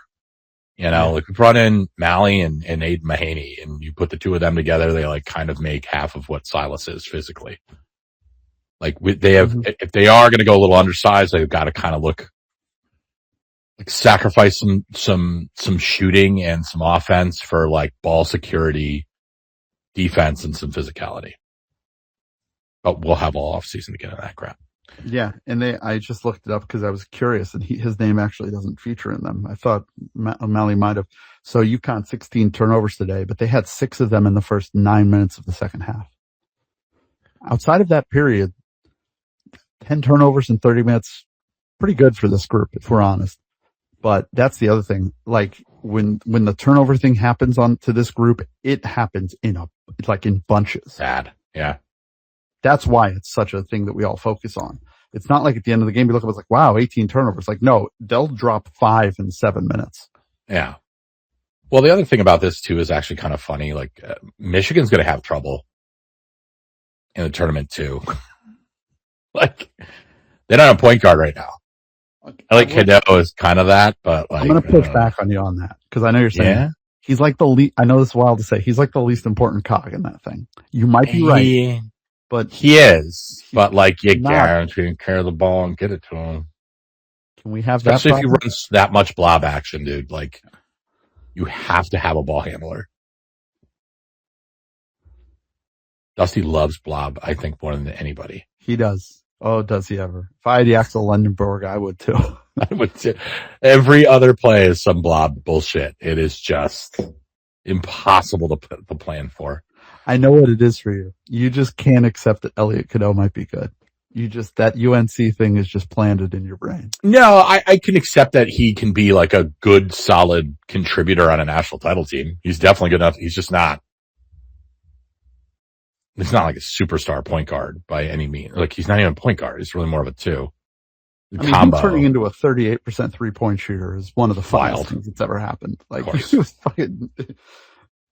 Yeah, so I'll be interested to kind of see what Michigan deals with the depth issues. And like everybody's got something, man. Like, you know, Michigan's got that. And then fucking Duke's got some injuries now. And then Arizona doesn't like to shoot 3-point shots. They hit them, but like there's just going to be a game where the math is not going to add up. And that's going to be a problem for them. Purdue can't fucking guard anybody. Apparently Florida are world beaters, but they've been beating like, 30, 40 teams in the SEC. And which is, I think, a down year for that league too. So like, can Houston score points? There's just, everybody's got something, guys. So our fucked up shit, I'll take over most teams' fucked up shit. So, cash fraud, what do you want? Are we missing Jalen Stewart yet? Are you mad?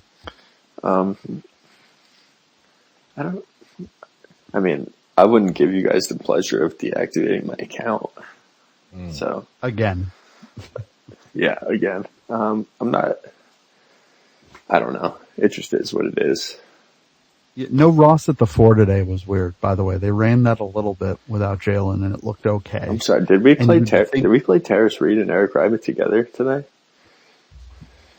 I don't believe they at any point did because they probably didn't feel like they needed to against Marquette. I think they did, didn't they? I'll have to go through the sublog. I don't remember seeing it. Yeah, that was definitely a game that we wanted Jalen Stewart in, I think. And all of your points have been salient tonight. To just put it all together, I think that we're just a great game-to-game adjustment team and a terrible in-game adjustment team. And part of that is not having that motherfucker in the game that's like willing to force the team to do what they need to do in order to win. Like, you guys can't fucking buy a 3-pointer tonight. And Alex Carabin not only doesn't make a field goal, but he takes 1 2-point field goal. Like, you know the shit's not working. Make an adjustment. Be a leader.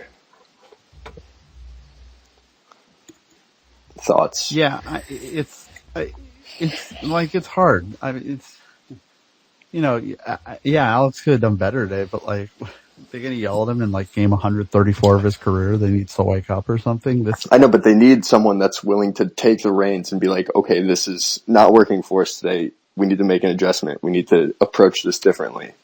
Yeah, they need somebody that in game is just going to take the game by the balls. Yeah, exactly. And assert themselves and be like, well, this shit isn't working. So what I'm going to do is I'm going to drive on this clown every other time down the court. And if he gives me an inch, I'm going to take a mile and I'm going to score the ball. And hopefully I have some gravitational pull offensively. And maybe I can start to get some of the other guys involved. But there's just not a guy that, I think Silas certainly has that ability, but I've said a million times, he plays like a renter. Like he's guilty. It's almost like he feels guilty to kind of be that guy. And I mean, this is his house. So like if he wants to fucking spill buffalo wing sauce on the floor, go for it, dude. Like I'd like to see more of that, but I also think there's just a little bit more of a skill gap there too, with some of the guys on the wing, man. Like, Braylon's not a good dribble drive guy. Alex is fine, I guess, as long as he's getting the ball in the high post with that. And, yeah. I think they lack that a little bit. I don't know if Solo, I'm trying to be careful about how I word this, which is bad after a couple of years. But I don't know if Solo's got like the game IQ to like read the room offensively and be like, all right, this is a take, this is a make, like this is a shot. I actually thought Solo was like, he was at least trying to get to the rim today. He looked a little rushed and like forced at times trying to do it, but at least he was trying to do the right thing. I actually had some more issues with some of the shots Braylon was choosing to take tonight than Solo. I would agree. Braylon was way too, like, you want to talk about somebody who wasn't renting today. Like, yeah, Braylon it's wild because I almost want Braylon to get more of the minutes than Solo, but today Solo was wild bad, not nearly as bad as Braylon was. And yeah, Solo drove the lane 3 times. He missed all 3. Which is weird because he's been like a 70% at the rim this year. And today he just looked like he was like rushing, like he was, I don't know, like he was forcing it. It's a hard nut to crack because we've been over the metrics a million times. These 2 guys should not be on the court at the same time. They just shouldn't, and yet we're choosing to start every game doing it. And and then we're wondering why this team that is a top 5 team isn't nuking anybody out of the gate. Yeah, except St. John's. And then I agree too. Like, I don't know why we didn't just feed that was obvious.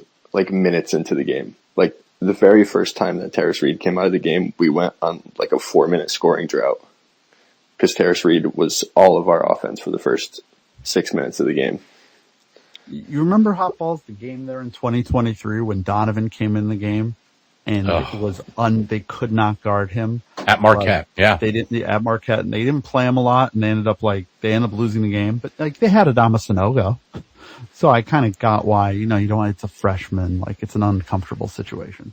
We don't know what the time that Donovan is going to become a top 5 center in the NBA in 2 years. Or top 10 probably. By the way, got kicked out of a game last night. By the way, it's great. Flagrant foul. I about a guy right in the chaps. That was stupid that he got ejected for that. I hadn't seen it. That's great. Still, it's good that we're all getting in on it, Yeah, but that was 2 years ago. Today felt a little I guess a little like that in that it's like with the ability inside to kill that team has been there for years.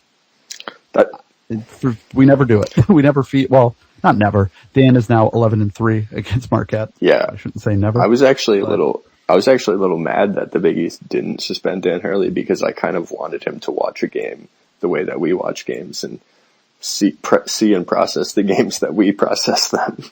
Oh, you want to talk about a situation? They would have had to make. Could you imagine Dan at Legends before the quarterfinals? That would have been awesome.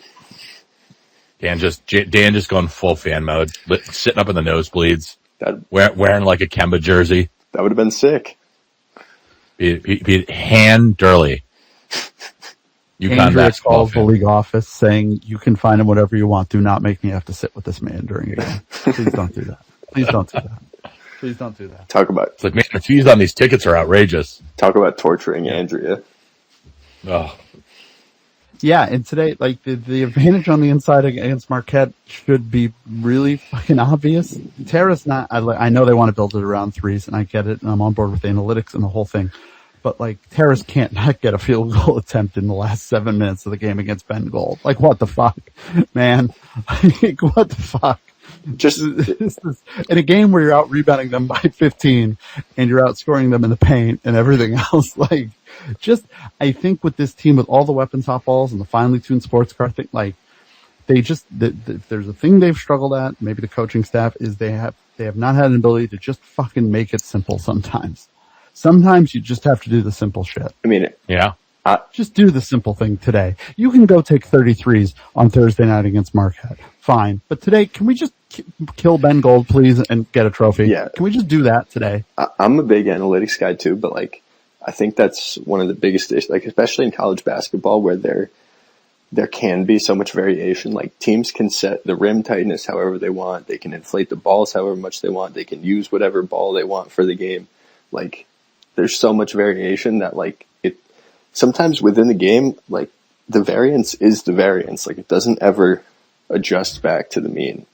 So we need to get better at making adjustments in the game and playing to the conditions and circumstances as they are. Yeah, I mean, I don't know. I think the adjustments thing is like, I might even be parroting Dan because somebody said it a couple weeks ago. It might have been Dan, where they talk about like, I think like the adjustments thing is sort of overblown. I think you have a plan A, B, and C.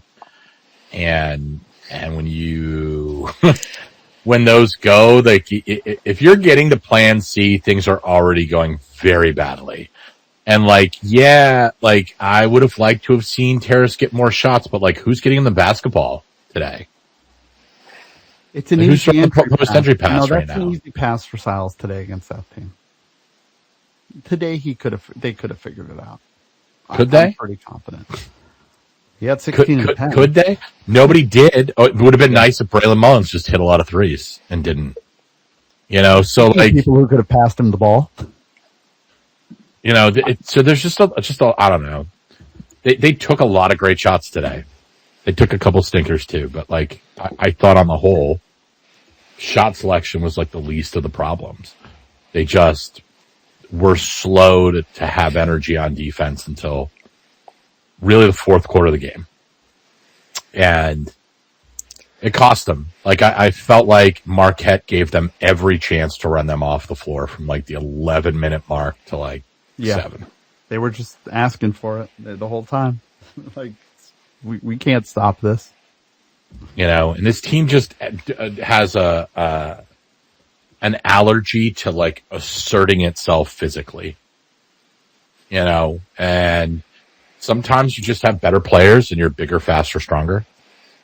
Yeah. Like, just be that. Like, who cares about the advantages? Like, Silas Demery should be fucking absolutely shuttle fucking anybody that Marquette is throwing at them. Yeah. And at him. especially on the perimeter players. Like, these guys are getting up in our jerseys and we're like leaning backwards, like intentionally like losing our balance and all of our strength. Like, just fucking rip through, like, be strong with the ball. Go, like, get around him. Go through him. I don't care. Yeah, I mean, it's crazy sometimes how kids and student athletes react to certain situations. And, when I was coaching my daughter's team last year, we have this one girl who's like a point guard that's amazing. Like, she's probably the most skilled girl in that age group by far. And just like makes you want to pull your hair out. Like, just will not assert herself in a game. It's a great problem to have. She's always trying to pass to her teammates. She's always trying to get everybody else involved, but like nobody can guard her at all. When I'm sitting there like, why are you respecting these girls so much? Like, why? Like, there's maybe a person or two in the whole league that can guard you, and you're just like, crossing girls over, watching them fall down, and instead of taking the ball to the rack, you're like, passing off to a teammate, which is like nice. I like the selflessness, but like, run her over. There's nothing she can do. Like, and I feel like I watch these guys sometimes, and when we get mismatches and other things, and we just have guys that are like picky eaters, man. Like, this isn't show friends. This is show business. Yeah, like, just scarf these guys for the love of all that is holy, man. Like, there's no world where there should ever be competitive possessions on a consistent basis with Terrace Reed and fucking Ben Gold. It's just not. They're not the same human being, or even close to it, regardless of what Hurley Mania might think. Okay. Wow. It's nice to hear you say something nice about Terrace. It only took 2 years. I would want to point out, especially from our friend No Escalators who was listening, Cash Fraud reminded me of this. What's the thing that comes up every NCAA tournament, by the way? The weird fucking orange basketballs that they use that nobody uses in the regular season, that the entire NCAA tournament uses. Yeah. And everybody shoots like shit. And we've built the team entirely around 3-point shooting. Yeah. We'll see. And then we kept shooting when we couldn't buy one. I can't wait for us to go 15 of 21 in the second round and you all to dunk on me for this. I really want that to happen. I can't wait. Clip it right here. I hope we do. I'll be hard as a rock. Seems unnecessary. That's graphic. Wow. Not as graphic as what Kim English just said post-game. Connecticut sexy spaces. Yeah, I mean, the only reason I can't be that mad is because, like, we were already locked into the 2 seed in the Big East, and I don't know, like, are we sure that we're not still a 1 seed? Like, it's still kind of up in the air to me, at least. With the way the selection committee did the reveal show, like, they put a high emphasis on wins above bubble and head-to-head, and we have both those over Florida still. Are we sure we're still not a 1 seed? No, you might be right. I think it's 70% that we aren't, because Florida looks incredible. Yeah, the head-to-head, that's fair, and the wins above bubble, that's true. But I also think that it comes down to what do you think right now, because the committee will not give a flying fuck what happens in the Big East or SEC tournament. They have proven that time and again. Yeah, and it's like, assuming best case scenario for both teams, like, they're going to be playing similar quality opponents throughout, like, Florida's second round. They're not going to care. They're not going to care. Yeah, and like, they're going to make up their mind, and they got way other have you seen the bottom of this bubble? They have to spend time on that. Yeah. And it also, if UConn's 5 and Florida's 4 on the S curve, like, it doesn't really.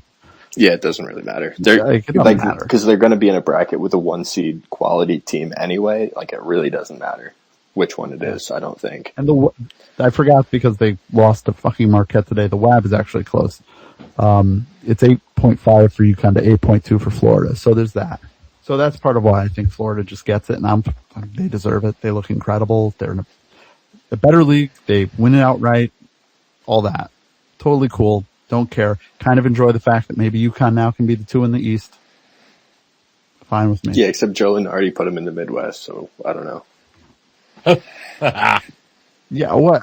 Fine. Like, Joe Lenardi's an idiot. Yeah. I could care less. He's the worst bracketologist of all time. He can kiss usually my ass. 30th out of 60 people, roughly. Very nice guy. Very extremely nice person. But yeah, not good at the job. Sure.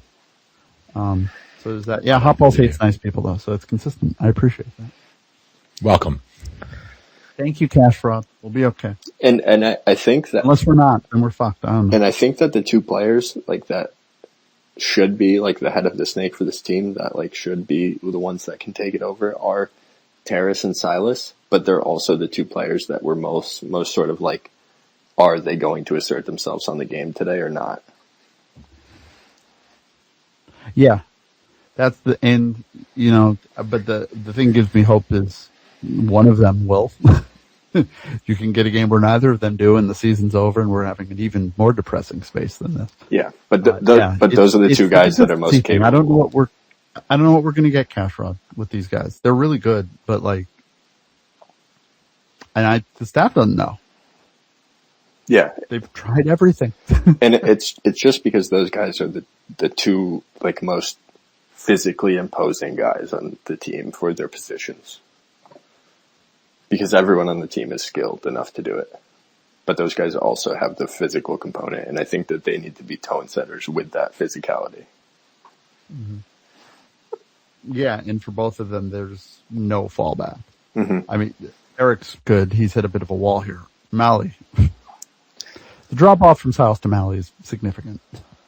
Yeah, I don't know if we can get away with playing Demery 38 minutes in a game. Like, if Malachi's going to look like that, like, I'm still just kind of on, like, roll Millender out there for 2 minutes. Salute, Alex.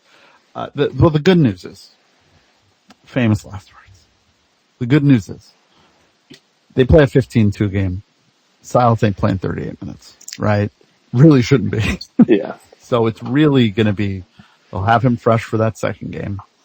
The second weekend it's when it's an issue, but guess what? You're playing good teams. Like, it kind of is what it is. So that's the one thing that gives me a little hope on the minutes thing, is that at least the first game should be a shit kicking where you put your feet up with those guys. And they better, by the way. Like, I do not need Alex or Silas playing more than 30 minutes against Tennessee State. Yeah. I don't know. I'm looking forward to seeing East Tennessee State, what they can do. Tennessee State, who just won the OVC. Props to the Tigers. We have two teams officially in. We have Long Island in, because the Northeast Conference is hilarious, and Tennessee State. So 2 down, 66 to go. Oh boy. Cash Fraud, thank you very much. All right, got to move along to Postradamus is waiting in the wings. This is his week. He's ready to walk that aisle. Wants his belt. Hey, yeah, a couple things. I didn't really watch much of the game because I had to get stuff done before the week, but I think Dan just needs to embrace, like, full heel when he walks out, like, full, just flip off the crowd, do some Mid-South heel stuff, you know. What you want? You want a territory heel? Yeah, I want some gimmicks. You two will know. Give me some good gimmicks he could run. Oh, God. I mean, there's a lot of good ones. I mean, you go back to the 80s, there's tons. You know, Mr. Wonderful. Oh my God! You know? Nothing's better than good old house show heel heat. You know? Yeah, like really start a riot.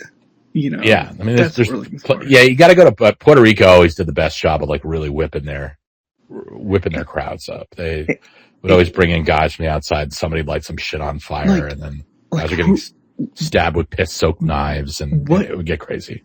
What game was it today where fans were throwing chairs? Like, that's heat. Yes, that was the Conference USA tournament. Yeah. That was so good because it was like an awful team, too. And a fan just throwing a chair. Yeah, I mean, Florida, you know, is a wrestling territory also. They always got a lot of good heat there. Kevin Sullivan had the book there, and they bring in guys like Terry Funk to come in and feud with Dusty, and, you know, there's a lot of guys. That's where they sent David Von Erich. They sent him there, and they had him work heel there. Adrian Street had a really good heel run there. Like, outside, they used to, it was good heel territory. Just incredible heel work. But yeah, no, this team is just, I was thinking of, like, I think you said before, like, frustrating teams, or like teams that were baffling. They didn't have, like, obviously the same record, but that 2011-2012 UConn team, I felt like was a team that you just, like, you thought they had the pieces there, and you were like, you could see it, and you were just like waiting for it to connect, and it kind of like didn't. I mean, I don't think they're going to get boat raced in the first game of the tournament, but like, it was just kind of that weird, like, the talent's there, it's not meshing, like, what's going on type of feel.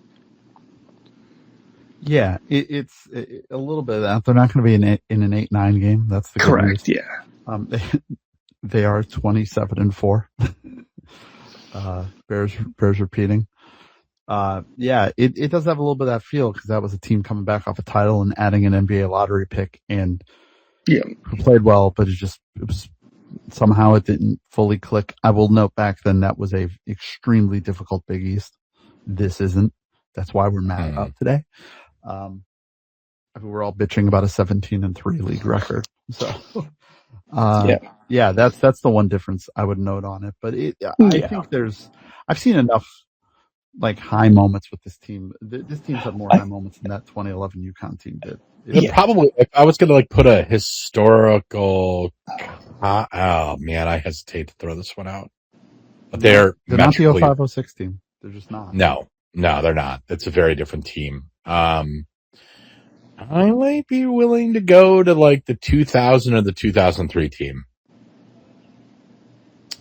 Team coming off the national title, which was like a team in theory that should have been a lot better than it was. They were preseason number 1. Yeah. We forget that. Which coming off 99. Whatever. Nuts. Yeah. Bonkers. But that was basically, they just got rid of Richard Hamilton and like rolled it back out there and surprise. It wasn't what we thought.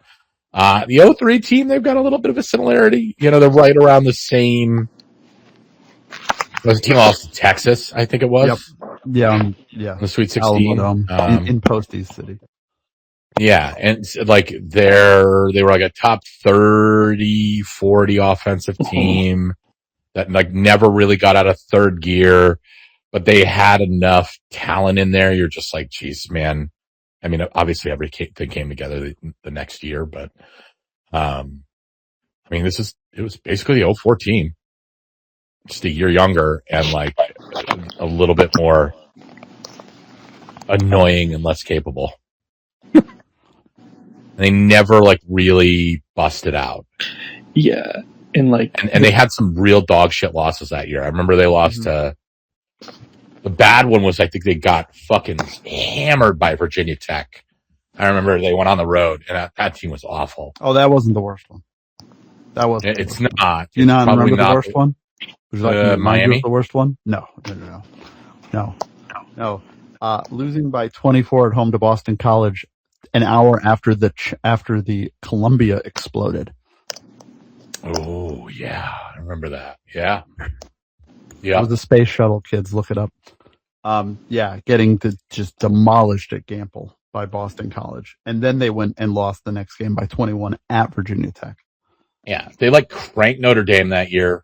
They cranked Syracuse twice. And that was like that's their national title winning team. Worth reminding them. Yeah. I always do. Yeah. Absolutely shuttle fucked them at home. And then went on the road. I think No, they got them at home and they got them at the Garden. At the Garden. Yeah. But they beat them by double digits both times. And then, yeah, man, I mean, it's just that kind of a team where they lost like a real close game to Pitt that year. I remember that was another thing, but they just never ABC, broke out. That game, I believe.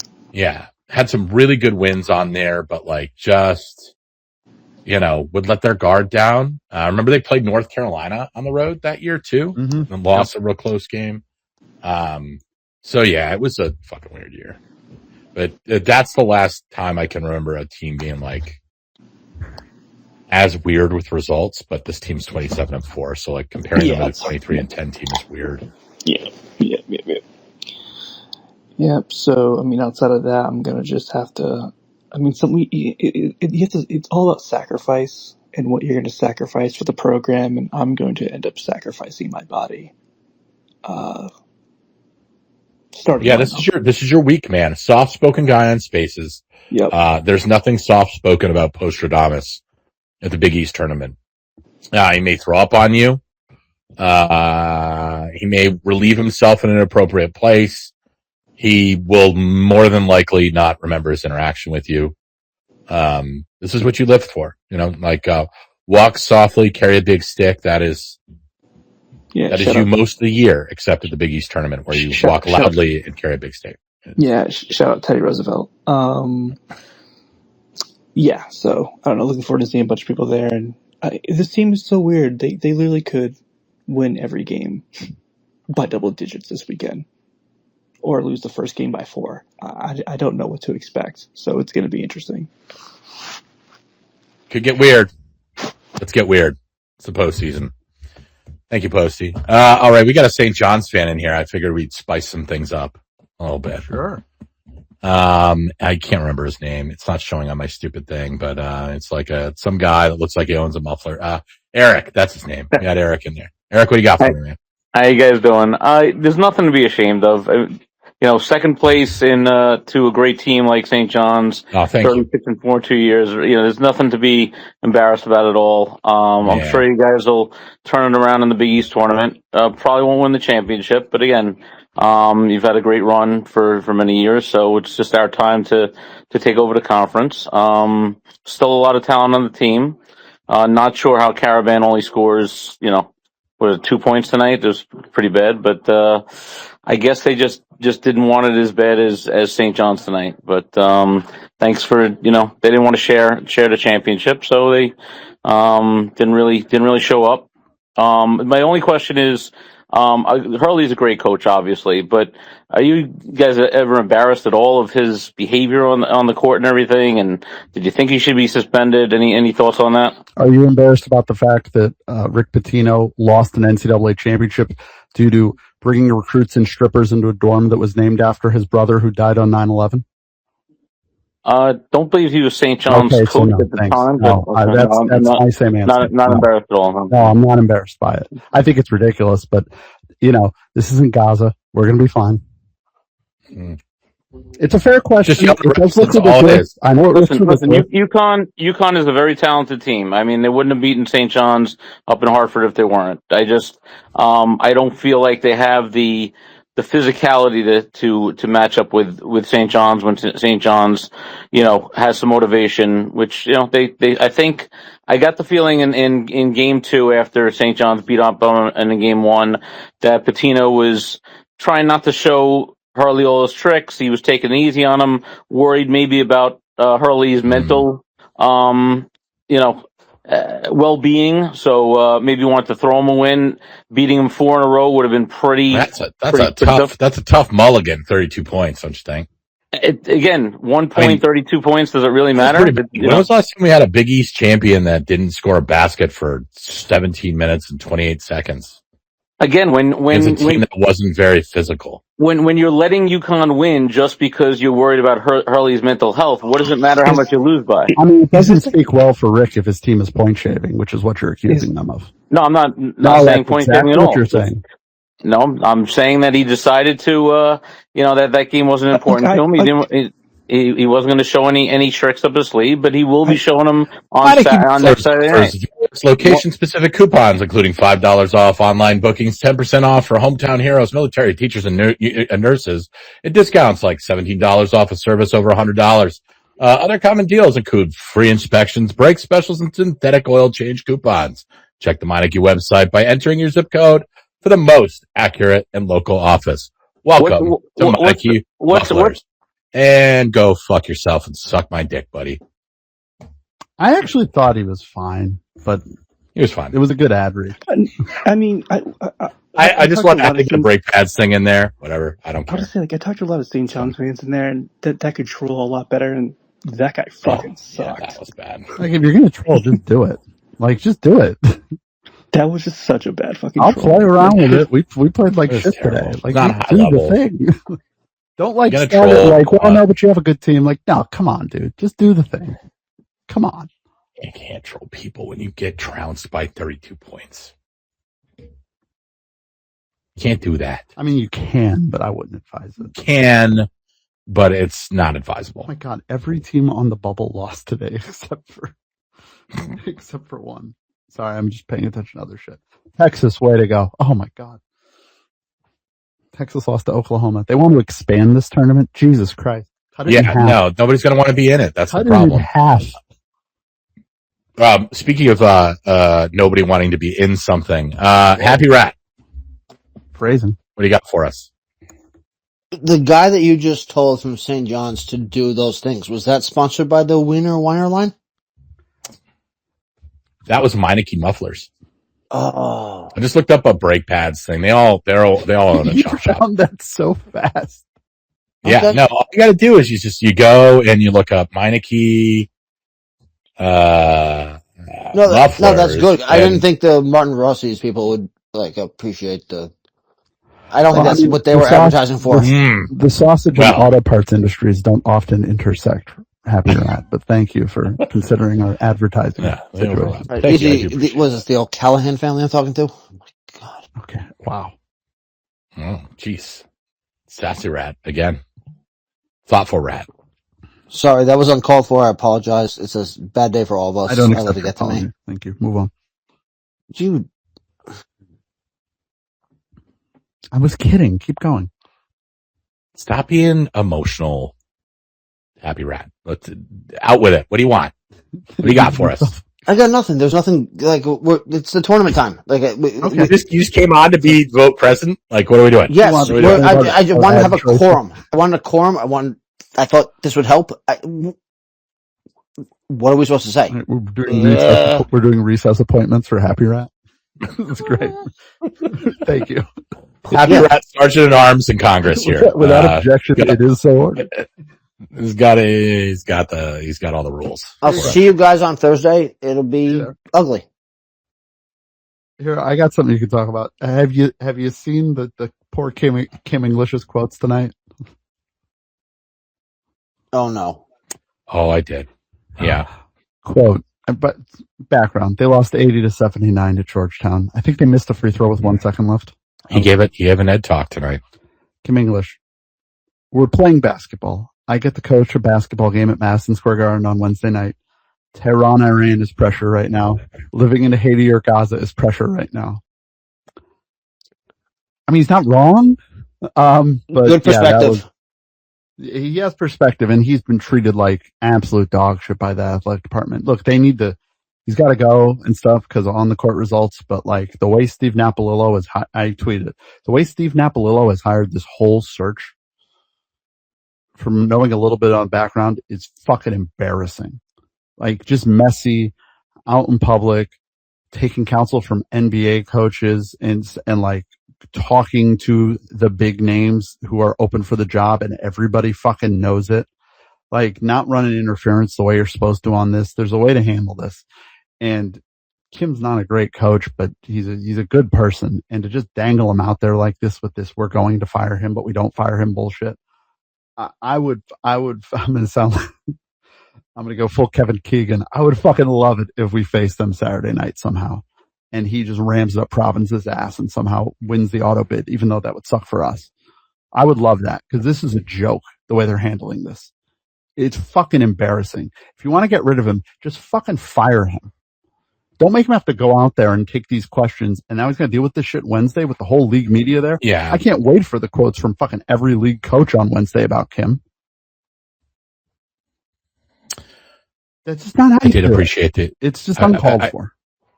Yeah, it was, especially what they had 4 games left in the season, 3 games. Like, what are we doing? Yeah, I mean, can't hold it for a little bit longer. Actually, I don't think they'll be crown eligible. Yeah, if you're gonna, and they've been asking since January, and it's been out since January. Like, this is ridiculous to do it this way. Like, if you're gonna make the change, just make the change. Like, just do it.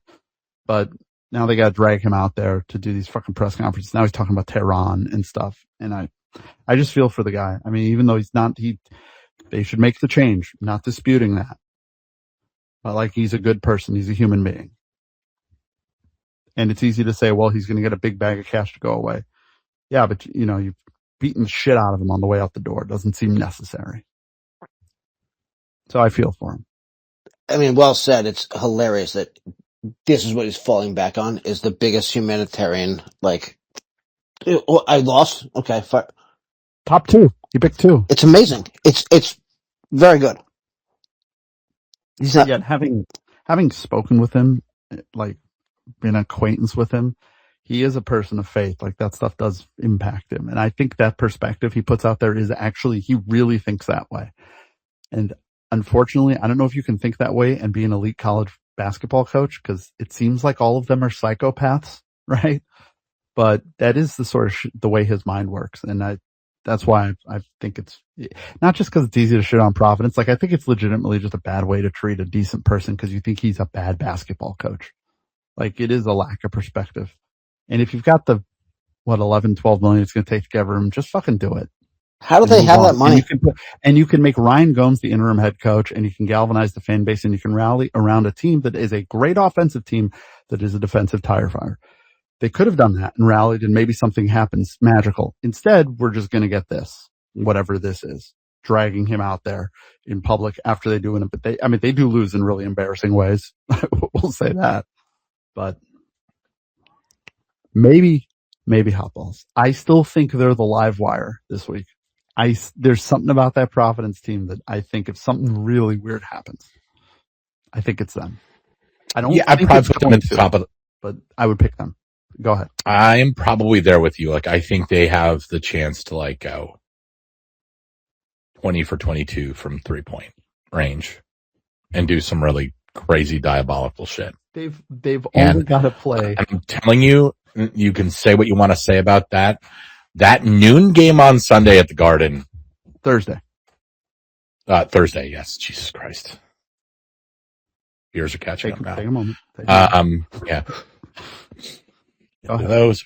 Oh, Jesus Christ. Usually they're Kim English. Thursday. I know.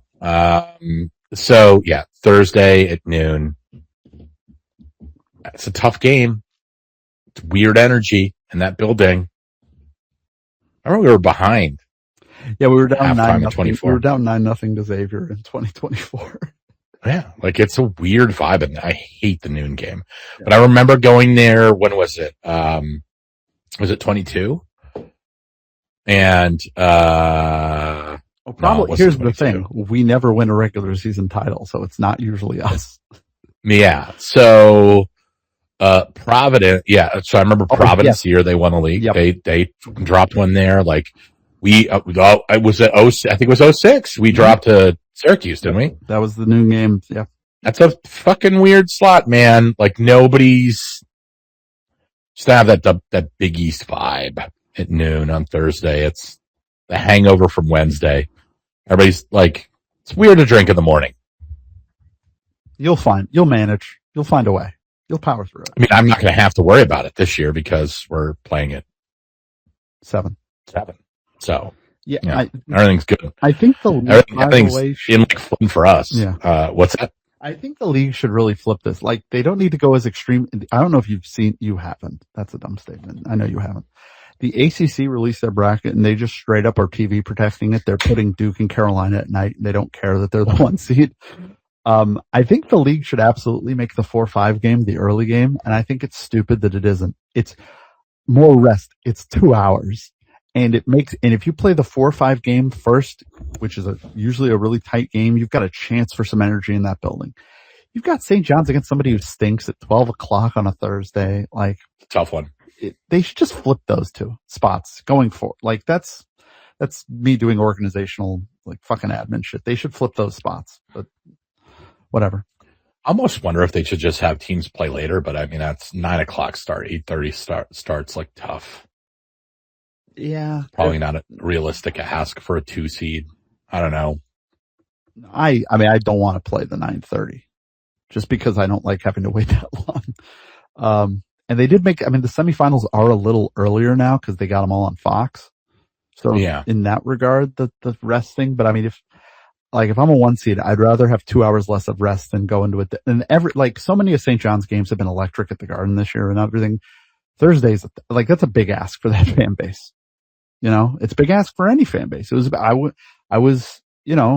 talked to people who were there in 24 because I wasn't there that day, and it was fucking morgue for the first time weird for the UConn Xavier. I was sitting up on the roof with Becca, looking down. A very quiet, dead Madison Square Garden crowd. There's like no Xavier fans were there. Like, it was just a weird vibe. Noon. I remember that going there and shit talking a lot of Providence fans when they got knocked out at noon. Mm-hmm. Like, that was the luck year where we all saw that shit coming.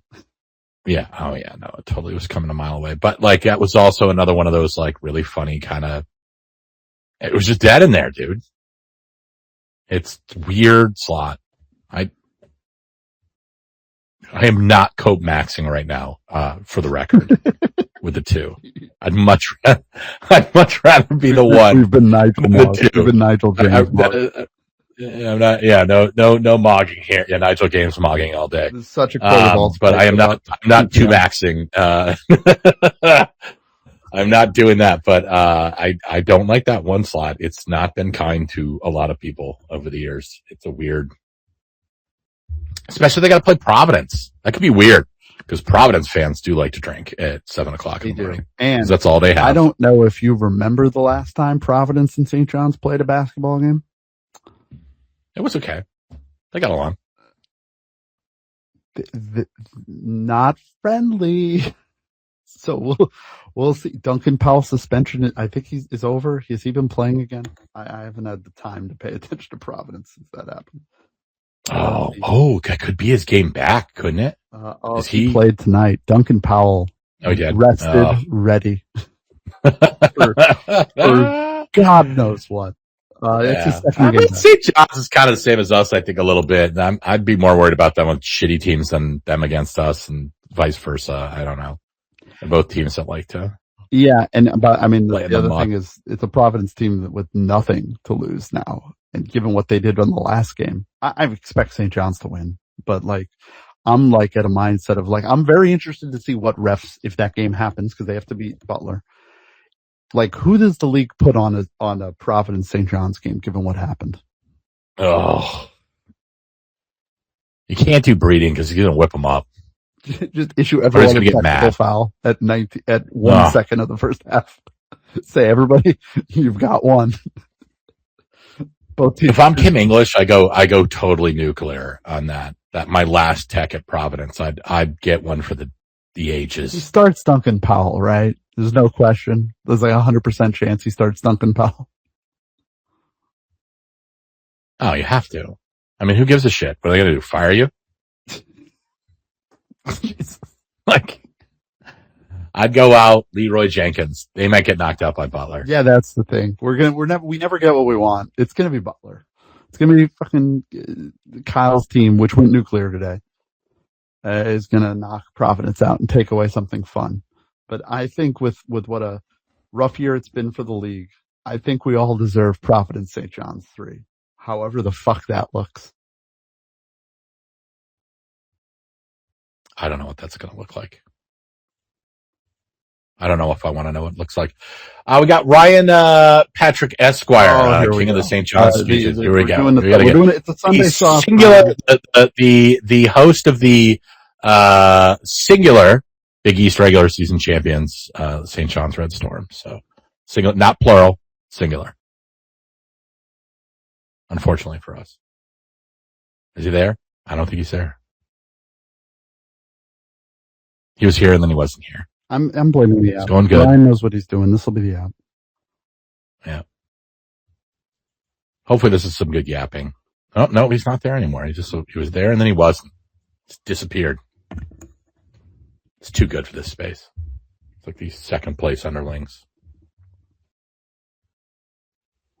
Should have won the fucking game today. Yeah, we should have. I see Ryan back as a listener. Try and add Ryan in. He deserves it.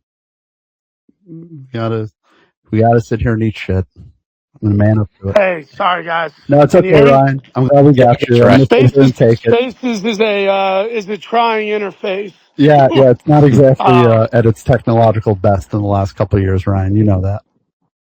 Also, it's still the discourse that goes down on here is a hell of a lot better than what WFAN has become here in New York. So, it's still worth pursuing.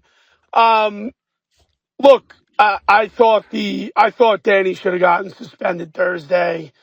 He objectively contacted the official. Yeah.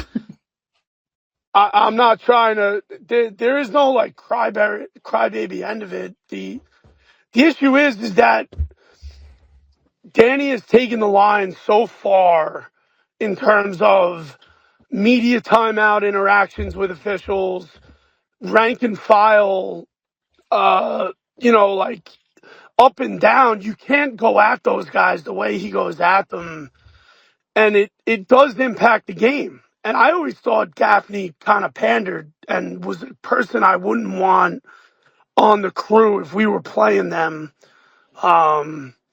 because I felt like he wouldn't want Danny to get too annoyed and would try and keep the vehicle in the middle of the road. Some of the Southern guys don't really care, like a Roger Ayers, like he doesn't give a shit about Danny Hurley. And I do think, to be fair, and this is like not a fan perspective, this is a coach perspective or a involvement in the game perspective. Danny is deserving of a fair amount of deference because of the success that he's been able to carry at UConn post Jay Wright. And so I'm not like taking this in a direction it doesn't need to go. It's just, it's becoming too much. And he was all over them throughout the entire game. He's a disaster. Like in the way he interacts, that's just not, there's no decorum. And you know, I guess if your point is, hey, look, you won 2 national championships and that's that, like, go cry about it. When was the last time your team won? Like, I don't really think it's healthy for that to be the baseline night in and night out. And it's been highly pervasive from him for some time now. I thought this was a good opportunity for the league without putting a lot of tread on UConn's tires and being overly draconian to just be like, look, sit out Thursday. They're going to win the game if you and me coach it. And it could really send a message as to be like, hey, this isn't okay. He's operating like a high school coach. Ryan, I'll be honest. I don't think he'd change even if they did it. I don't I'm not care. saying that's right. I just don't think it would have. I'd be blunt about it. I don't care. I don't give a fucking shit about how he interacts with the officials. I don't think Dan on a sliding scale of 1 to 10. If he was my coach, I wouldn't care either. Like I'm not addressing this as like an interested party. I'm saying from a league's perspective, it's ridiculous that he wasn't suspended. I don't care if you care. I don't think it's. Like, I don't think it's ridiculous. I mean, I just like for what? Like he contacted a referee during a game in a critical moment. Up against him. Like, what are we talking about? This isn't fucking assault here. He didn't kill the guy. It's not okay. It's not okay.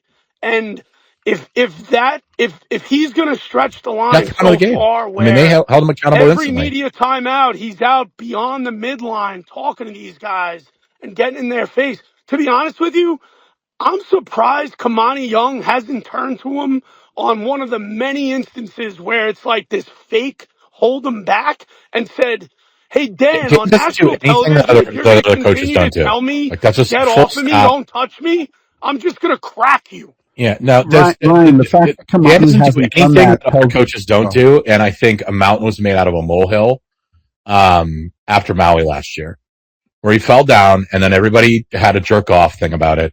And I mean, Dan's been thrown out of fucking 1 game. This is his first ejection in 3 years?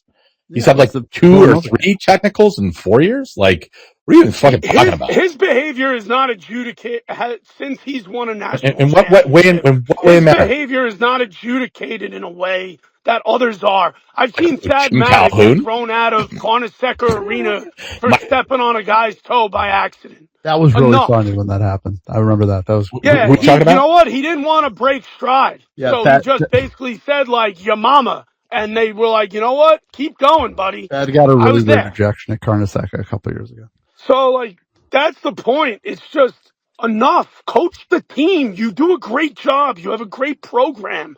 Why does this have to be why do you have to make this a circus every game? I don't think he's close to a circus every game. I don't know that Dan does anything that anybody else doesn't do. There is plenty of video evidence that his behavior is so far beyond his colleagues in the conference. It's not even funny. How?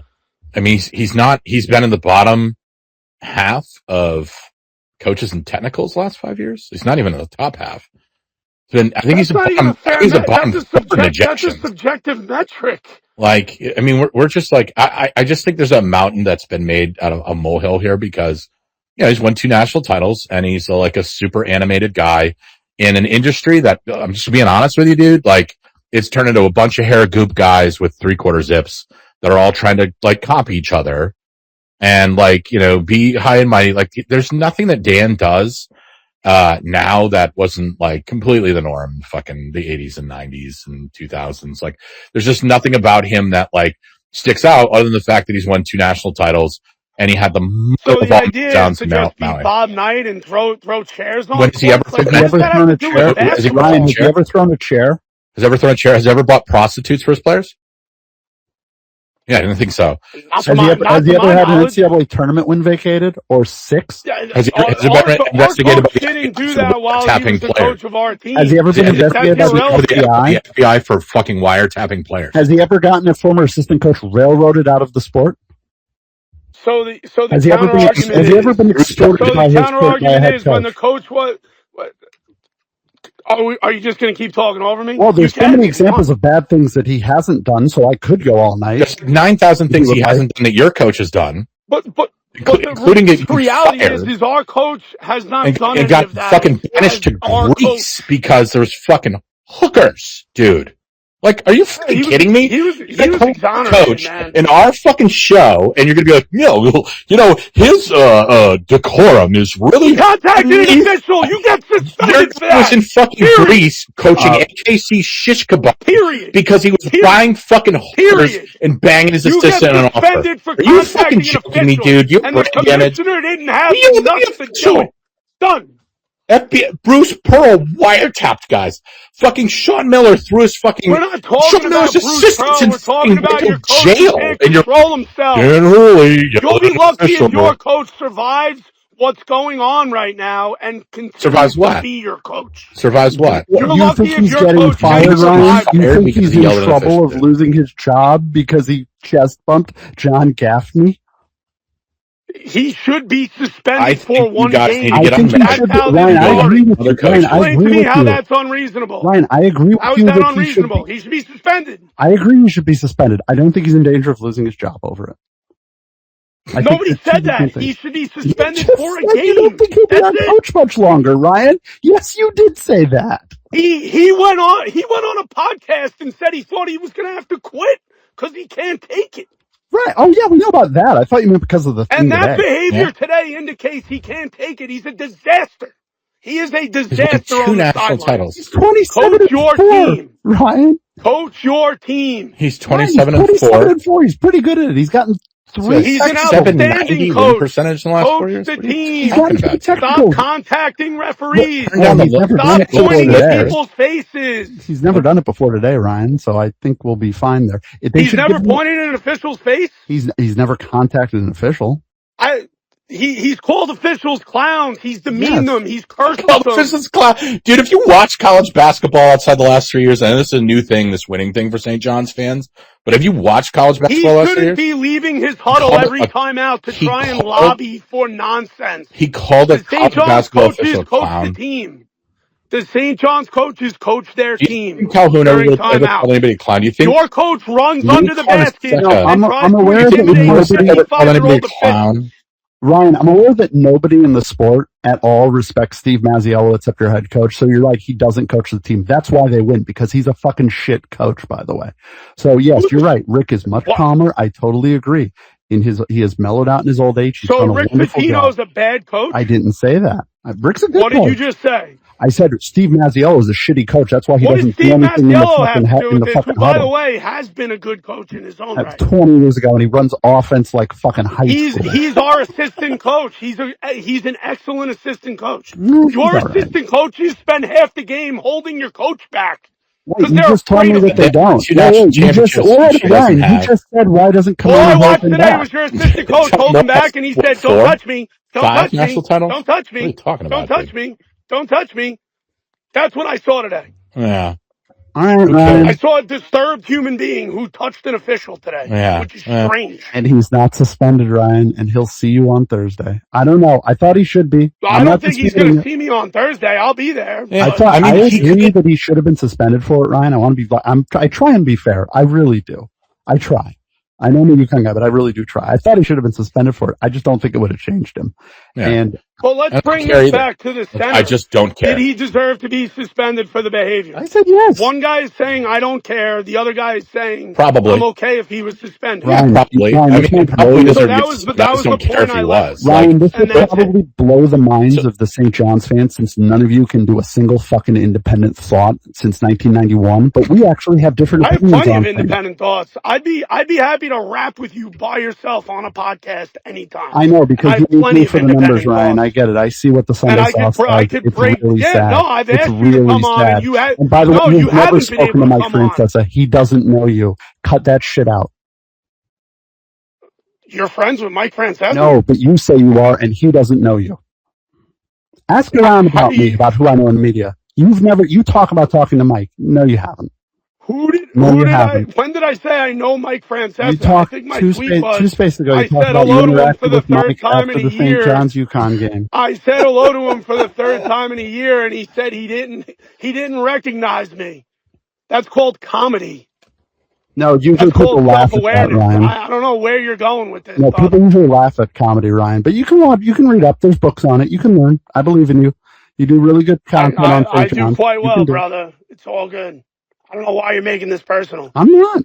You said our coach was deranged. Buddy, my handle's a name. Yours It's is Mr. amazing because you Hotball. could just hang up at any moment and you don't, and you just keep going. Not You his just Twitter keep handle. It's on my Twitter going. handle, by the way. You just Please keep on give me going. credit for my work. I'm like a good terrorist. I actually like Ryan. I genuinely do. I know a lot of people don't. I do. He tries really hard. I know he's not as good as Dave. I know Dave's listening right now. He's not as good as Dave does great stuff. Dave is good.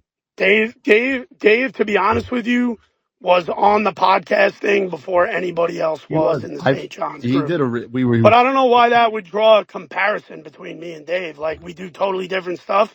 And There's room for everybody. There's room big for everybody. fan of Dave. There's room for everybody. We all I care. would think so. And That's all that again, matters. the offer is there, bud. If you ever want to do a pod together, and we could do it Friday if you want, to preview Saturday, I'm all in. But I want to talk brass tacks about what's going to happen in the game. We'll talk about the game. We'll talk about the game, Ryan. That was mean. Let's go. I'll do the real stuff. I'm sorry. Let's hear. I can have a heart here. The game might not even happen. I know. Like, that's both the of those thing. teams can lose to anybody this That's week. the thing. I don't know. I just don't know. Today was weird, man. Today was weird as shit. Yeah, and to be honest, down the stretch, it looked like Marquette was trying to throw it. If I was a St. John's or UConn If Marquette fan, lost that game, Shaka Smart should have gotten fired. Oh, I wouldn't go that far. It reminded me of a game with Providence in Providence where they found a way to do it, you know? So they were launching threes with 15, that was 17 wild. on the shot clock, up 8. What was crazy about today was that Marquette left the door open from pretty much 12-minute mark to 4 or 5. And we didn't step through. Yeah. Basic shit. You know what I mean? It was just, look, again, I keep coming back to this. You're saying for Providence. 24. Are you referring to Marquette?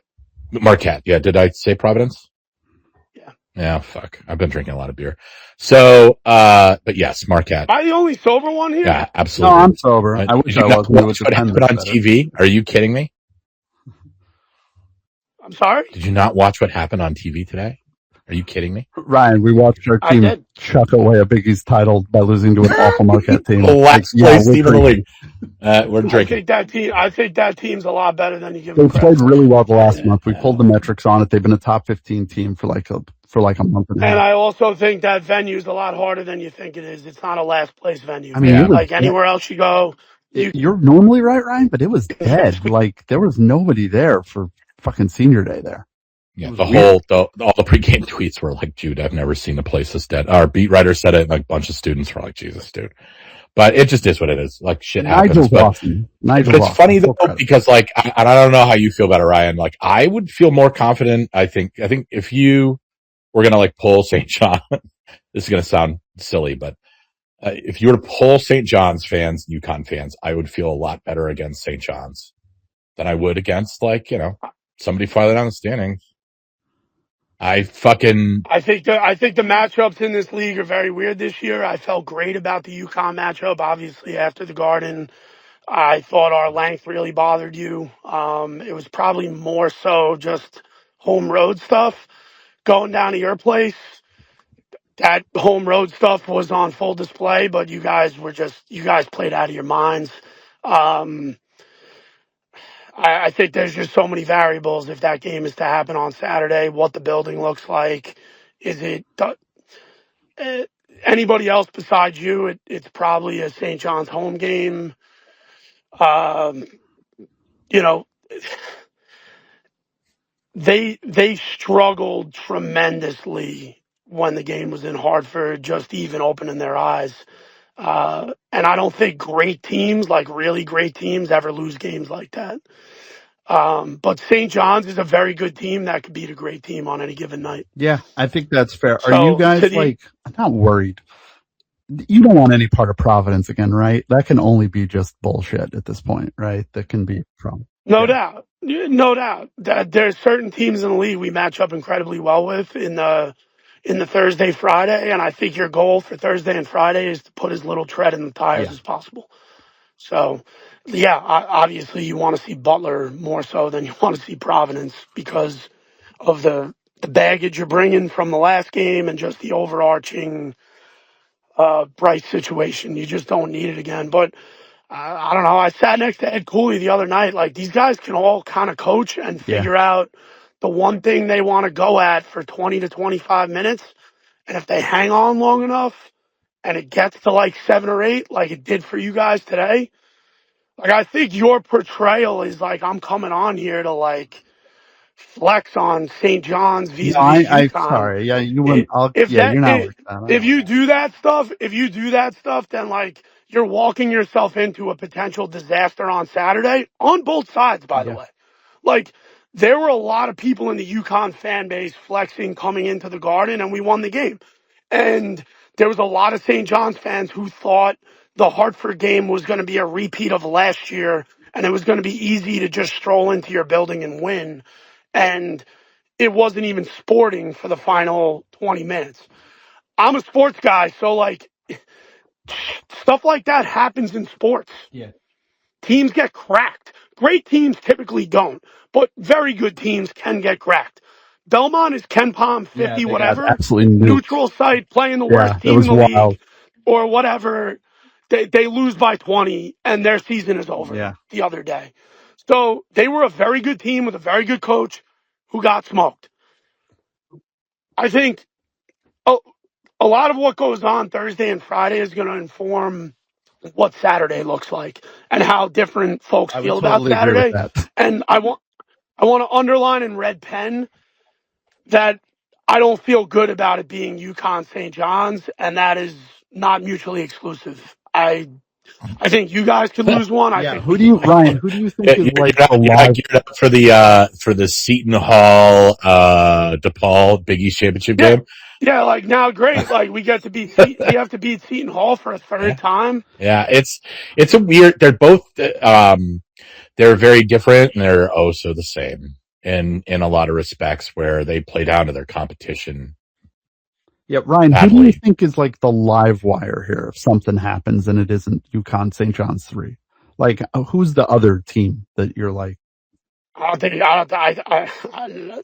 know if this is being recorded, but I don't think it could possibly be Villanova. Yeah, they're done.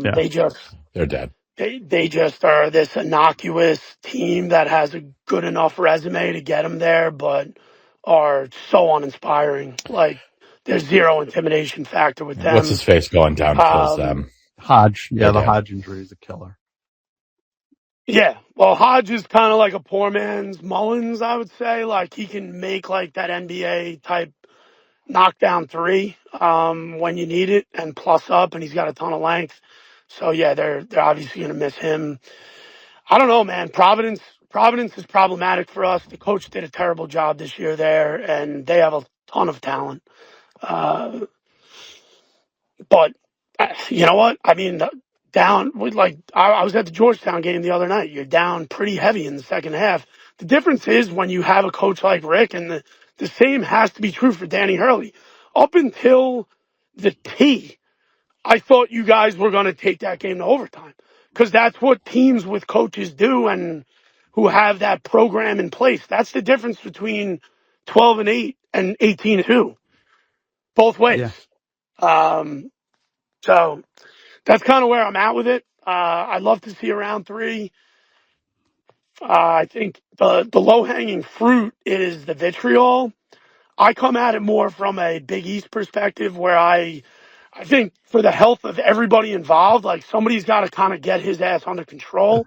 Maybe it's impossible, but I'm at the games. I'm right there. Like, I'm hearing audibly what he's saying, and I'm looking down the other end, and like, regardless of Pitino's other transgressions that are publicly available through various sources, that does not address the immediacy of the in-game badgering of officials, which, as a fan, I get it. I wouldn't care either. Yeah. But he deserved to be suspended. That's my point. Yeah, I don't care, but like, I think with every coach that you get, right? Like, especially when you're getting a good fringy Hall of Fame coach, and those just don't grow on trees, right? There's certain things that are baked in to the cake that you just have to accept, and it just doesn't move that's an me. easy one, right? Like, you'd rather him have that problem. You'd rather him have that problem as a fan. Yeah. You'd rather him have that problem than like a bad vice. Yeah, so like some kind. that's the thing. Like, I look at Dan and I'm like, well, if he's gonna get fucking yappy with officials, I don't really care. It's gonna create bad relationships. Like, we have guys on that officiating roster. Like, I just know what the game's gonna be, and like, I know it's gonna to drag the overall performance of the team down. It's gonna impact spread. It's gonna warp how people perceive and look at the game. And like, that's the thing that just. That's baked in the cake. We also foul a lot. Like, the every Dan Hurley team just fouls the fucking shit out of everybody. So it's like the worst of both worlds if you're like an opposing fan base, right? So like, we go out there and fucking hack and slap the shit out of everybody. We don't get fouled a lot, by the way. 24 team didn't get fouled a ton. 23 team didn't get fouled a ton. Like, we don't get fouled a lot. We foul a lot, and we have a coach that talks a lot about fouls. So, like, you bake that kind of into the cake as to what we are as a team, and that's going to be a little bit of a deficiency. But I'd much rather have, that than Bruce Pearl miking guys up and recruiting things, or, huge, massive defensive deficiencies or offensive deficiencies. Like, just on a sliding scale, like, I get the discourse around Dan, and it can be off-putting to opposing fan bases, but like, the discourse isn't going anywhere. It's like, he's not going to change. And nobody in the fan base gives a fucking flying fuck. So I don't know. I think there is what the point of the conversation is, other than based on the behavior I've seen, based on the behavior we've all observed, I don't think it is out of the realm for a more egregious offense to take place that could implicate him as a coach. Like, I don't think he has that real time filter where, like, there was inches from his finger and Driscoll's face. Like, if Driscoll's walking while he's pointing in his face, if his face moves 1 inch the wrong direction, he's poking the guy in the eye. Like, he doesn't have that real time filter. All coaches do that kind of shit. That's just stuff that, like, I'm just so flippant about it. I don't think all coaches do. I really don't. I don't think all coaches do. I absolutely do. I've watched college basketball coaches do it for 40 years. I look at the coaches. I go look at the coaches in this league right now, and I do not think any of them go to that extent. I think it's in between. And it's not even close. If I can say that. Yeah, and I do think Rick does. Say what you want about Rick. I do think he spends the majority of his time coaching his players. I would agree with that. I mean, I would be worried if it, like, let me put it this way. If first of all, Dan's not coaching at 77. If Dan was at 77 doing this, I would be concerned. I just think. He's 73. Sorry, 73. Apologies. Dan's not here for a long time. He's here for a good time. And I just think a lot of this is, like, would it be nicer if he comported himself more like Jay Wright? Yeah, but like, Ryan, I don't know how you fix it, and they're 27-4. So I just don't care. Yeah, it's just not anything that, like, I don't like. I hear the conversation around him. I don't find Dan to be, like, particularly more egregious than anybody I've watched, and like, the technical fouls, the numbers behind it, like, it just doesn't bear. And I get that. It does, like, shut off after the games. That's what makes it weird. Like after the games, he's like, but yeah, that's true. Yeah. So last thing, like let's move off this. Like, take me under the hood.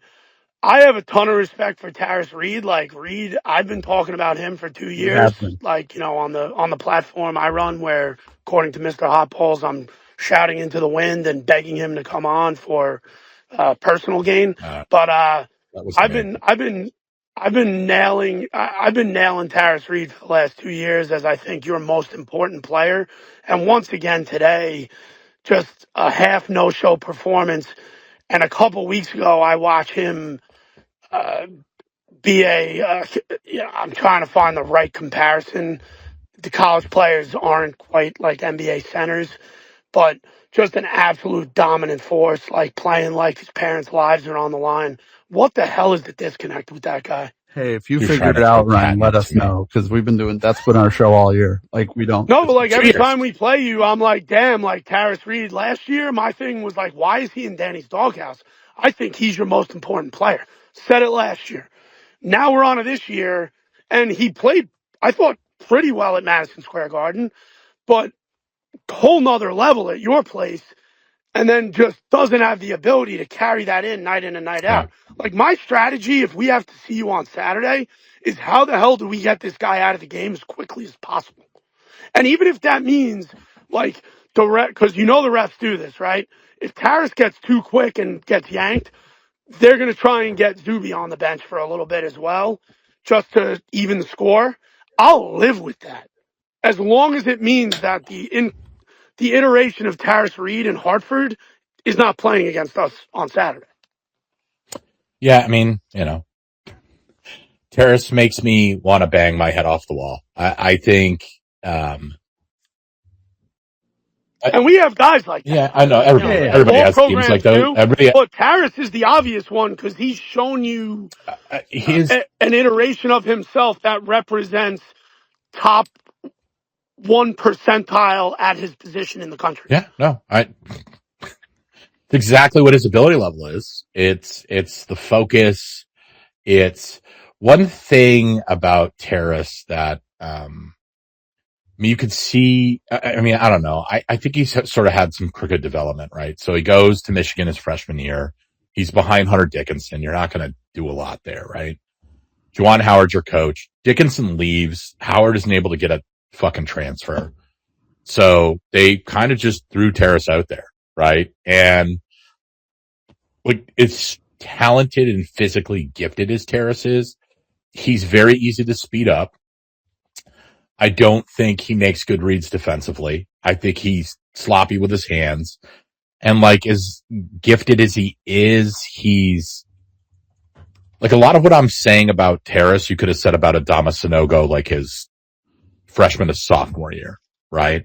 But the difference between the two is like, Adama was like a supercomputer of a human being, where like, you could literally teach that guy things practice to practice, and would just like, the install speed was like ludicrous, right? The things you could teach Adama to do in a confined period of time was pretty wild. And then Donovan's just so obviously naturally gifted, right? Tarris is just like not that guy, and I think you really need him to be, forget about this week. I think you really need him to be to plus up weekend 2. There's no, if weekend 3 is even in the conversation. Dude, are you kidding me, dude? Like, if Tarris, he is the most important player on the roster. It's not even close. And well, I don't know. Silas probably is, because we don't have the ball handling behind him. But whereas I think we can fake it till you make it with Ryba enough, and I think there's matchups where Ryba's actually the better option. But Tarris is the guy that, like, Tarris locked in and on his A game is so physically overwhelming. And when he's just kind of not, And there's certain guys that just have engines, and there's guys that don't have engines. And I don't know if Tarris is a guy that's got that engine. I don't know. Yeah. And that's a lot. Like, he's good enough to be the starting center on a national title team. Like, if we're going to like have a conversation, like, he absolutely is. but he's not. Yeah, maybe if the season was one game for sure, and if you get the right guy. Yeah, like, and so I think, I mean, I even go farther than that. Like, he's good enough. Like, what he gives you in the aggregate, you know, you're going to take some shitty performances, some good performances, and they all kind of balance out, right? But I think, I mean, he's, you know, Sonogo and Donovan Clingan are the two of the top, 5 best big men in college basketball in the last 5 years. Like, it's a high bar. You know what I mean? Like, we're just not going to roll out that every year. It's just not real life, right? So, you know, I think he's good enough for what they want him to do, but like his consistency is going to be huge. And, you know, we don't have a lot of guys, I've talked about this, that like really they impose themselves on the game, you know, like a Cam Spencer, Tristan Newton, to a lesser degree, a Castle, a Hawkins, had a lot of guys that can do that over the years. But if you want to go farther back from that, like a Colin Gillespie, kind of toughest like guy that's just gonna be like, man, this is fucking stupid. Like, what are we doing? I'm gonna go win a basketball game, like right now. And we don't have enough of that, right? And so I think we've got some ball handling issues. Like, I think you guys have fucking ball handling issues, but I think your wings are more engaged to be physical. No, our bigs can handle the ball. Like last night, we used Mitchell a ton as a pressure release. We can use even Zuby at times as a pressure release, where it's like, all right, fine, like, all right, have your 5 come and guard Zuby, and Zuby's going to bring it up. I think it's just going to be brutal for you guys when you see like a really good backcourt. Like, no doubt. You know, I think that's what's so crazy about it. When it already happened, we already played Alabama. We had big problems. Yeah, but I do think our guys are further and. While Alabama's not a great team, they do have a great backcourt. Yeah. I mean, Philon's an NBA player. I do think Rick has gotten these guys further along where they're at least, you know, highly respectable. I've been harping on the Ian Jackson thing for quite some time, where I just thought he would get him to a point where there was a level of consistency that you saw with some of these other guys he brought in. I don't know what's going on, but I'm sure everybody can surmise what that's all about. Why does he still get minutes, Ryan? Like, I'm just going to lay it out like that. It's really funny. Like, you guys talk about because I think you could. So I'll explain it. I'll just answer it quick. Like, you could have something like the Villanova game where he has such an overwhelming stretch where it's impossible to sit him. But he's inevitably going to make those 2 or 3 mistakes that drive coach nuts, and those are like hard and fast rules. And if you're not going to give Pitino the in between the margins, like desire, like the type of play that he's looking for, and you've seen it with other guys that he's had, and if there's not an offset on some other like insane physical capability, right? I'm giving you a lot of trap doors. Like, Kadari Richmond was not a guy. He was a dog, but he wasn't a guy who was slapping the floor. Yeah, no, totally. When he ran back on defense. He had these other instincts where, you know, you have Solo Ball driving into the lane, and he's got the timing in the hands to he's body to body and come off him, and now he's got his hand on the ball, and there's positives happening. Ian's not giving you that, and he's not giving you the play hard, and he's not giving you the assist, and he's not giving you the good decision making. He's just a really gifted kid who, in a game like Villanova, could have good, like, 7-minute shopping sprees. I talk about it all the time on our roster. I call them empty carbs basketball players. You know, like you look. Well, it's not empty cards. Like, he can win you 2 or 3 regular Yeah, I mean, you look down at the year. stat sheet and you're like, okay, that kid had a pretty good game. And then you go and you. I don't know if we win the Villanova road game without him, and I think that game means a lot. And he'll give that to you, but is he going to give that to you every game? No. And he's a guy that's like, I feel like there's certain guys in college basketball that are like stat sheet trickers. You know what I mean? Like, they get in there and you're like, oh, that's fucking, you know, he scored 10 points tonight, had like 5 assists. Like, that's a good night. And then you watch the flow of the basketball game and you're like, I don't know, man.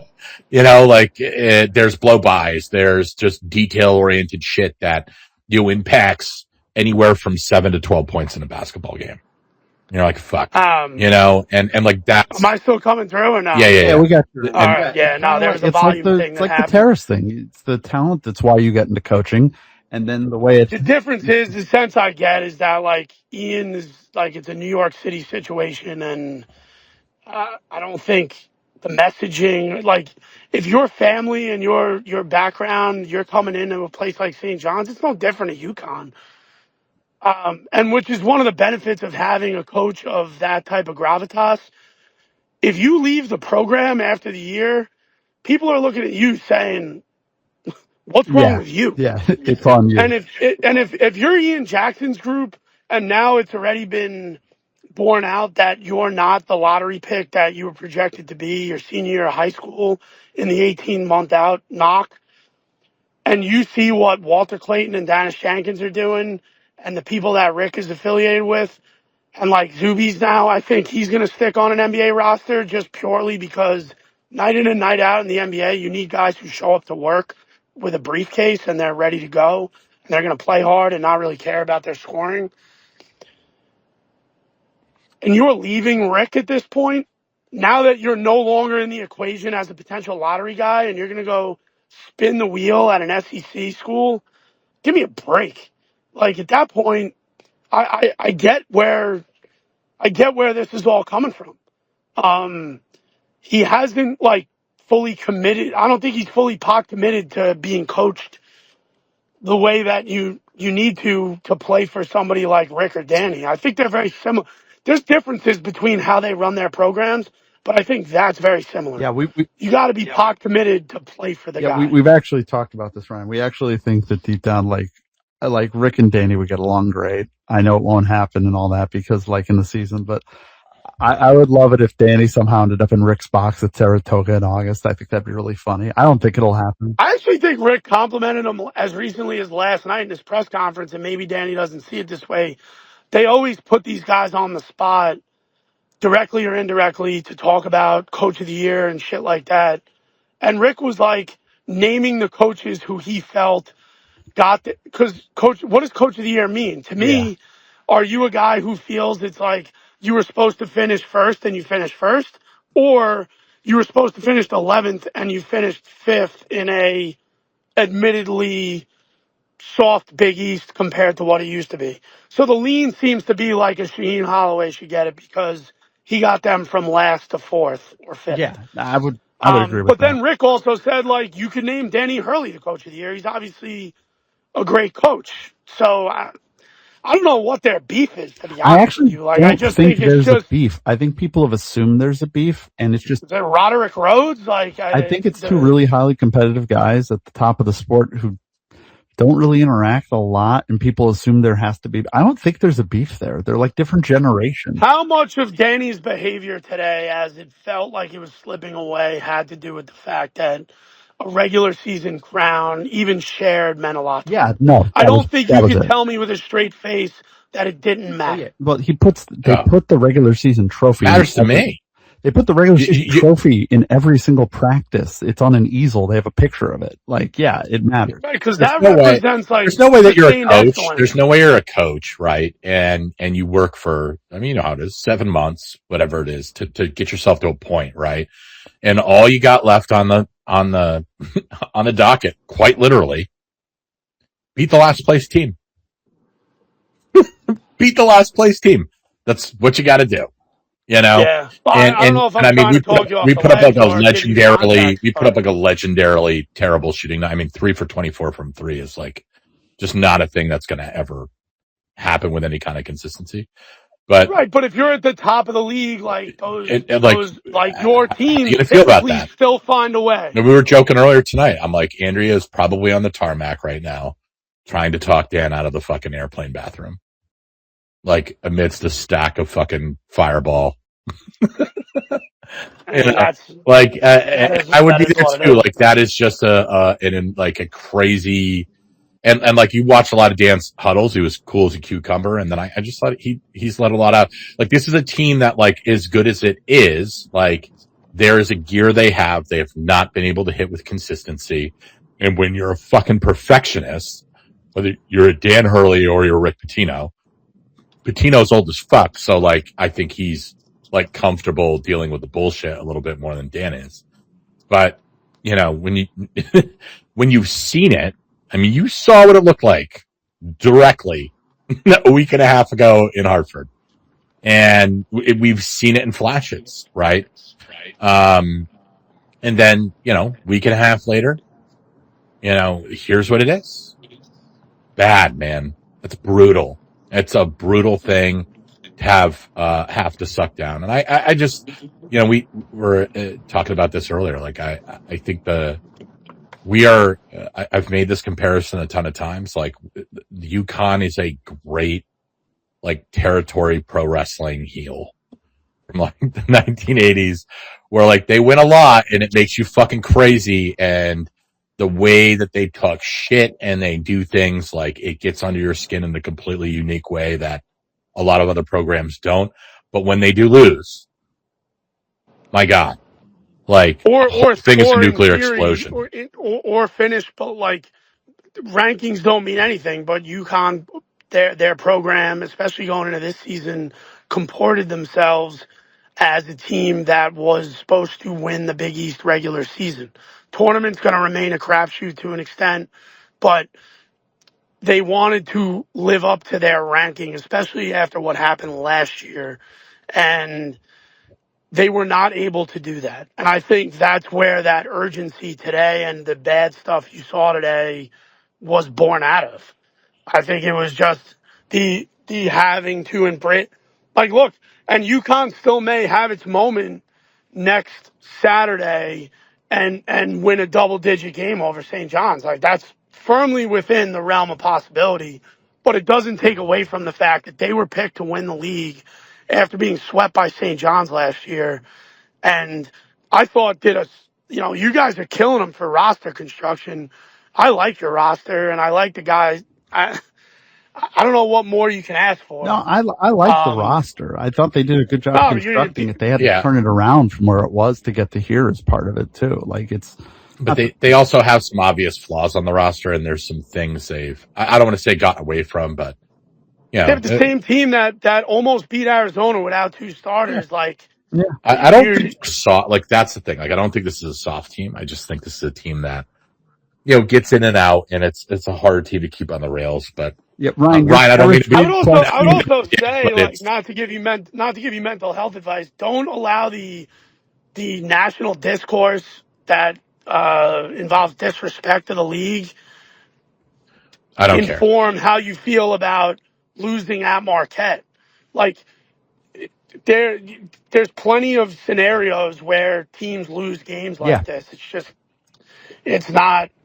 I know the easy thing to say is it's awful, and people were certainly ready to take the pitchforks out when St. John's lost to Providence earlier in the year at MSG. But, the aggregate is really what matters. And are you going into a game feeling like you could win it the next one, like from a matchup perspective and from a general perspective? But look, we went long here. We could wrap this up. I mean, first of all, like the thing I hate about going on these things, which I couldn't help myself tonight, and I'm glad we kind of went the distance, is the things people say on this platform are gross. Like, and the notion of like asking guys to, hey, you want to come on my thing, trying to connect at being wielded as a sword is like kind of sad, dude. Like, I would hope we all have lives outside of this. I mean, I'd be willing to go back and forth with any of you guys with respect to UConn St. John's. Like, this isn't like a burner account that I'm running. You got people in comments saying absurd stuff, like with their name not behind it, right? So it's weird. And like, my name's out there and I'm fine with that. I'm not a journalist. Like, I'm a dude who talks St. John's and puts my name behind it. So God bless the both of you. You got a good thing going here. Thank you, Ryan. I'm glad we ended in a good place. Don't understand some of the other stuff. I got to be honest with you. I mean, he's Mr. Hotballs, Ryan. You weren't getting the fucking PhD here, but that's a fair point. And thank you for coming on. And I know you're doing the show tomorrow night for St. John's. No, I got my PhD in my professional life. Oh, okay. Brother. All right. Fair enough. It's not. Let me be. It's not. I'm a doctor or something. It just isn't basketball. That's why I'm not. Why I'm not on a sideline. That's all right. Thank you, Ryan. I think we ended in a good place too, so I feel better about it that way. So thank you. Yeah, I'm just moving through. I think we might have Big Red. I don't know if this is really Big Red or not. But yeah, Thomas sniffing around in the mentions. He's patrolling around in the weeds. Now we're with a legend here. And maybe he's going to come, I don't know. Yeah, that's the big problem. I just listened to, I'm sorry I stepped into this conversation a little later than I wanted to, but that's okay. I was listening to him. Yeah. And I hate to put more gas on the fire, if you want to say so. Okay.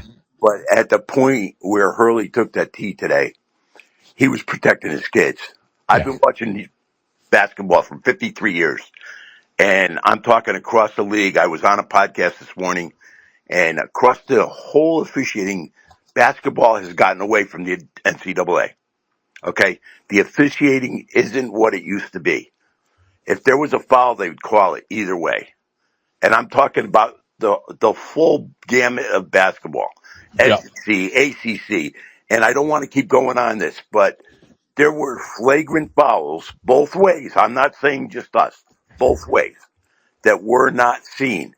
How you cannot see it, I do not know. Okay, these officiators really need a set of glasses from what basketball was to where it is now. And one of the comments I'm going to make is, you take somebody like Zuby, and I am telling you, he's a class player. He is definitely a threat to anybody on the court. But if you watch him, especially down the stretch, he took out, I believe it was, if I'm not mistaken, it was either Mullins or Ross. He came down the lane and took him out, put him on the floor 6 feet beyond him, and nothing was called. Either call the foul on us, UConn, or call the foul on him as a charge. Okay, I don't care who you call it on, but let's get back to the game of basketball where it once was. The Big East basketball has always been challenging because it's a very physical game. I want to see what happens when Mr. Pitino takes his team into the March Madness and him play Big East basketball across the gamut, where the refs are not as lenient as they are in the Big East. Okay, that was one comment I wanted to make to him, and it's a shame that I think he dropped off, but I wanted to discuss that part with him. And the other part is, who knows? And after 53 years, again, here's one more thing I'll throw in the realm. They're saying the Big East is weak.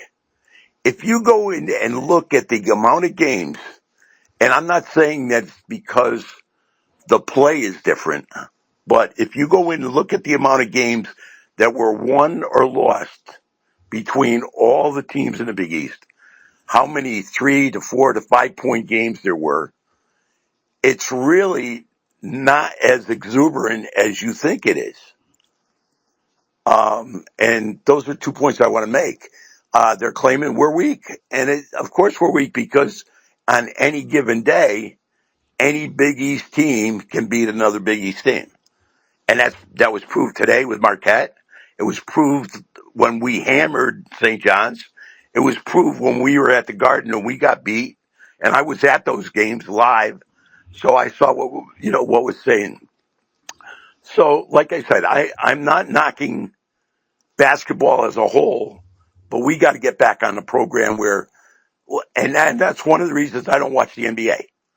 I mean, how can anybody take 5 steps and not be called for a travel? Okay, and I'm not going to go on that tangent because we're talking about UConn and everybody else. But those are remarks I wanted to get in, and that's why I was trying to key in why I think his name was Ryan was on the phone, because he had definitely a great aspect of being a fan for St. John's, just as I am for UConn. And I would like to go toe-to-toe with him a little bit. But I wanted to get those things in, and I thank you for letting me in this conversation. Well, Big Red, you're always welcome. You're allowed to come It's on. kind of stupid that you haven't been here, by the way. I can't. It's so weird. We've been doing this for how many years, and Big Red has not graced us with his presence. I'll be honest with you, okay? He's normally not up this late. Technically, I'm not that. I mean, I'm on the older side. I'm 71 years old this year. I've been around for a long time. Technically, I'm not that good. I don't want to plug somebody else's show on your situation, but I have somebody that I go on quite often with because he sends me the link that he's on. If I'm available, I chime in. We'll always bring you on, Big Red, because you and I are actually very similar shaped athletes, digitally and in the stands and otherwise. And I just love breaking bread with similar people. So, oh well, that's great to hear. If you could take my hashtag or if somehow we could relate through instant messenger, and we can get each other's number, I would love to knock this with you. I mean, that's what I'm all about. And even today, I couldn't fly out to Marquette, but I put a watch party and we went to Sliders in Wallingford. Believe it or not, we had almost 60 people show up. We had a great time, you know. That's awesome. But I did lose my voice there this afternoon, so it may not sound like who I really am, but Big Red, don't you worry about it. We've crossed streams in the past before. I don't want to freak you out, but we have met in the past. You wouldn't know that, but I'll tell you what, I'm going to tell you this. I'm going down to Big East. If you happen to be going down, I'm in section 111. Come over and say hello, please. Okay. Will do. Absolutely, my man. Good to know. But yeah, I mean, like, that's the biggest thing, you know, talking about the Hurley stuff tonight. Like, I don't know what when the national media has like a meltdown about this shit, right? Like, what's the desired outcome? It's like, what are we trying to do here? Like, Dan's not going to not ride the officials. It's just what he's always been. And I said it earlier with Ryan, like, it's baked in the cake. Like, we, as a program and the way that Dan's teams play, we foul a lot. We don't get fouled a ton. And Dan is going to be up your ass about it either way. And like, I get that there's like, an irritation factor with other fan bases, but like, I've sat near the court. Like, I've watched Dan interact. Like, there's just no metric that I can sit there and be like, oh man, Dan is like more egregious than anybody else. I feel like the biggest issue came from the fact that, like, we went to Maui last year, and as high of a profile position as you can, right? 2-time defending national champs. Agreed. Preseason top 3 team, right? And we go out there and the team defensively was a disaster class. And like, but even at that, all of that aside, like, they almost beat Memphis, and like, Dan did like a little weird collapse thing at half court, and like Jeff Goodman and Rob Doster and all of the national guys, because like, look, let's be honest, like, college basketball is like a marketing mechanism, like, as a thing that like you're supposed to be interested in. You need to have big personalities that are coaches. And I said this to Ryan, like, I think the college coaching ecosystem is so polluted with guys that are all trying to act like each other. They all have fucking 16 bottles of hair goop in their hair. They're all wearing the same 3/4 zip. They're all trying to say the same, like, cardboard thing. And like 25 years ago, like, Dan's just another guy. Like, I don't mean to shit on Dan when I say this, but like, in terms of a guy that like reacts to officiating and what's like happening in real time, like, Dan would be I don't want to say a boring guy, but like, he'd be just another kind of animated guy. Exactly. And now here we are, like, he did a little couch fanny thing, and like, so-and-so doesn't have enough content or clicks on their stupid digital platform, so we're going to make a mountain out of a molehill. And it's like, every time, like, the whole fact that there was a media organization today that had the live broadcast of the Hurley Cam, where they had Bobby going nuts and Dan going nuts at the same time in real time, which is actually kind of fucking awesome. I'm not gonna lie. Well, but the idea of them going nuts at the same time, and they were prepared for that, tells you everything that you need to know. Because there's been other guys this year that have done like way crazier, more insane shit. Dan's gotten teched up, I think, 3 times in the last 3 years. He's like a technical foul a year. Like that's not like on a sliding scale. If we're talking about like, holy shit, like that's not even in like the light green area of bad. Let me. And then the other piece behind it, and I'll shut up Yeah, after this. no, Big Red, I'll sorry let you about do your that. thing. I got something to No, all say on good. that basis. But like the other thing is like we foul a shit ton. Like the metrics back it up. Like there's no scenario that you can paint that where you can say, okay, well, Dan's a little too hard on the officials. Well, it's not working. Like we get called, we're in the bottom third for fouls in the Big East every fucking year. And we will be until eternity. That is how he coaches defense. Like we're never, it's baked into the cake, man. And so like, you can't sit there and be like, oh, well, Dan working the officials is giving him like a favorable outcome. Like should they have probably suspended him for the fucking quarterfinal of the Big East tournament? Yeah. But like, I feel like if you're Val, you got to also sit back and you got to like, it's not just a decision in the vacuum, right? Where you're looking at like an isolated incident. It's like, how ridiculous is it that we're like focusing all the referee antics in on Dan when he really hasn't been that big of an issue for 3 or 4 years? And we're going to pretend like he is and suspend him performatively for what? Because none of that's going to change anything. Like Dan's not going to serve a suspension. Kamani's not going to coach us against DePaul on Thursday because I want to see DePaul on Thursday. And then they'll just have that magically change. So I just don't know what the outcome is. And that's why I just get so exhausted with like the weird preschool teacher, like, oh, Dan is like being really out of line right now. It's kind of grating. I'm going to agree with you on part of that. Okay. But let me ask you this one question, and I'd love the response of it. Okay. That is, when you're creating a brand, Yeah. okay, which UConn is probably in at least the top 5 of college basketball and has grown in aspect of UConn sports. Okay. If you're creating that brand, what do you want? You want media reaction. Okay. Tell me 2 coaches, and because of their relationship with each other, being talked against this year, especially amount of all the media commentators there are that you want to talk about, and you can go on forever. But tell me, who are the 2 coaches that have been talked about all year long and their relationship? That's Pitino and Hurley. So their brand is being spent out there across the country with commentators talking about Hurley and Pitino. So you're going to know the UConn brand. Okay, so that's part of, I think, where it comes into play. I said part. The other part is I've watched sports for 53 years. I coached Pop Warner football. I assisted in high school football. I was on a track team football when I was in high school. And all I'm saying is let the officiating be fair, okay, and get the job done.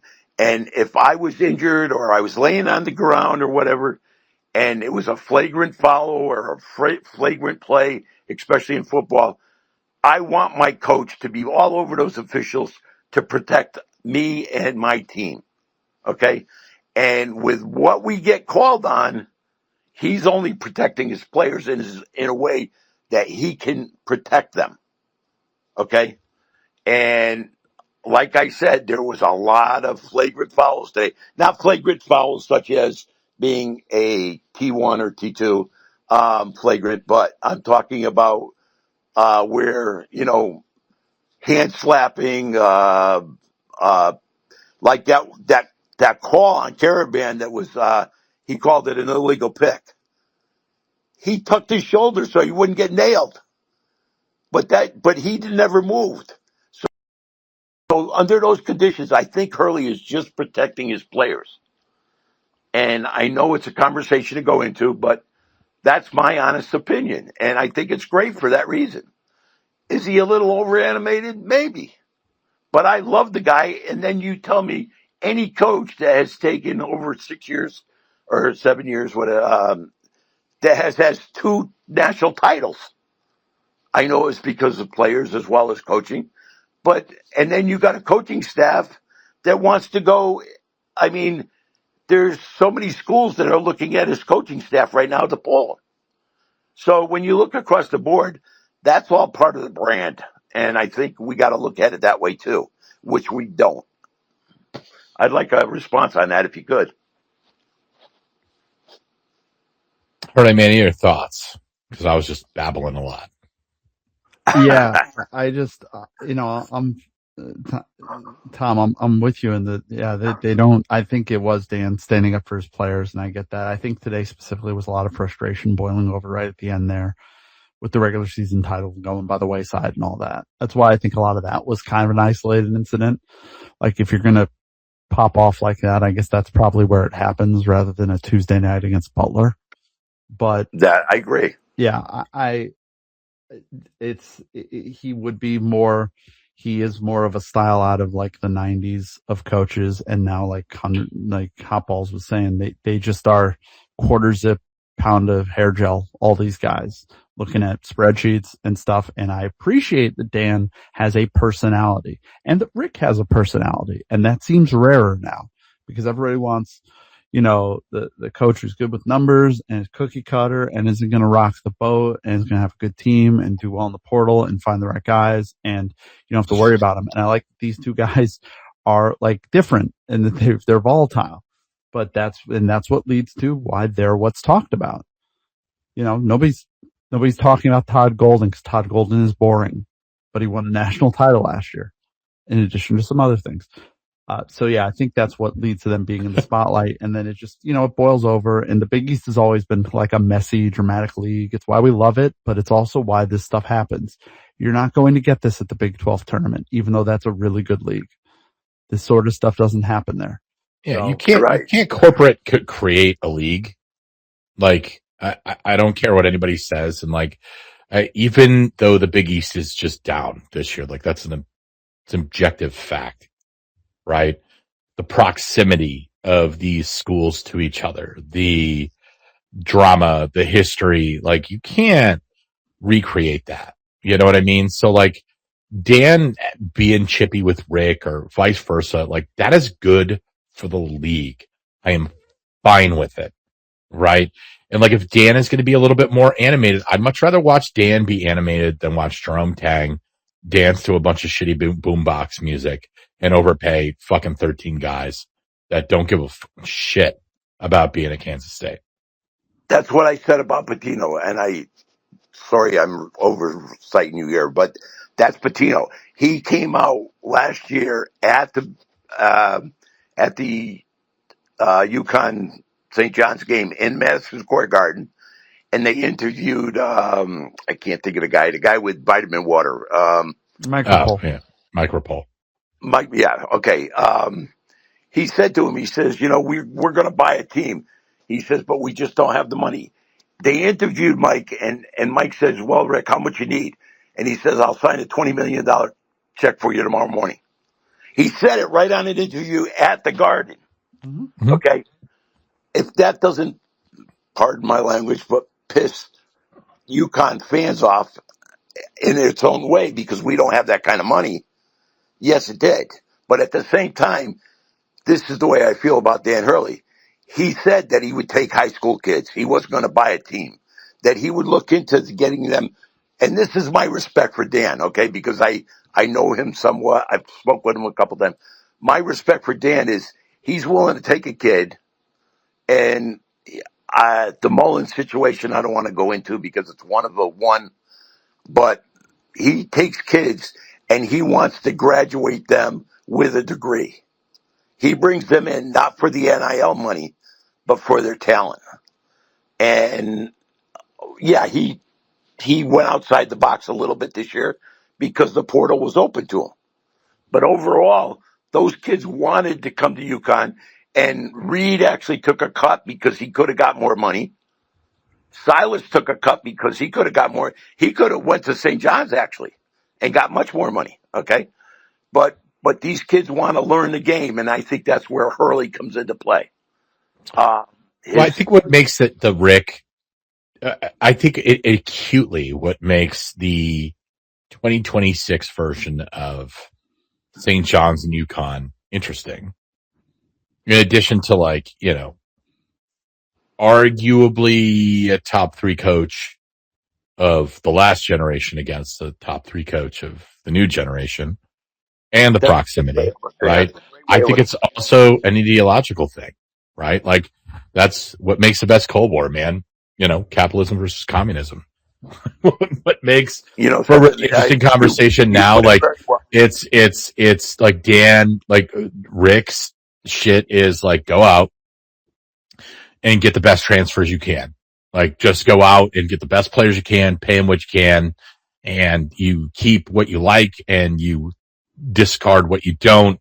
And, like, it seems like, at least in the college basketball landscape, like a very soulless, sort of like very corporatized way of like putting a college basketball team together. Cause I think the reason, and I know Big Red, you're probably in on this, like the reason we watch this is like those emotional attachments that you build with a program and players, and watching guys like Isaiah Whaley, who was, like probably should have never been recruited here, and then like survives a coaching change and like evolves into a fringe all conference player by his senior year. And it's just great energy and vibes. And like, you develop a relationship with that player over the years, and you get excited about that. Like, that's great.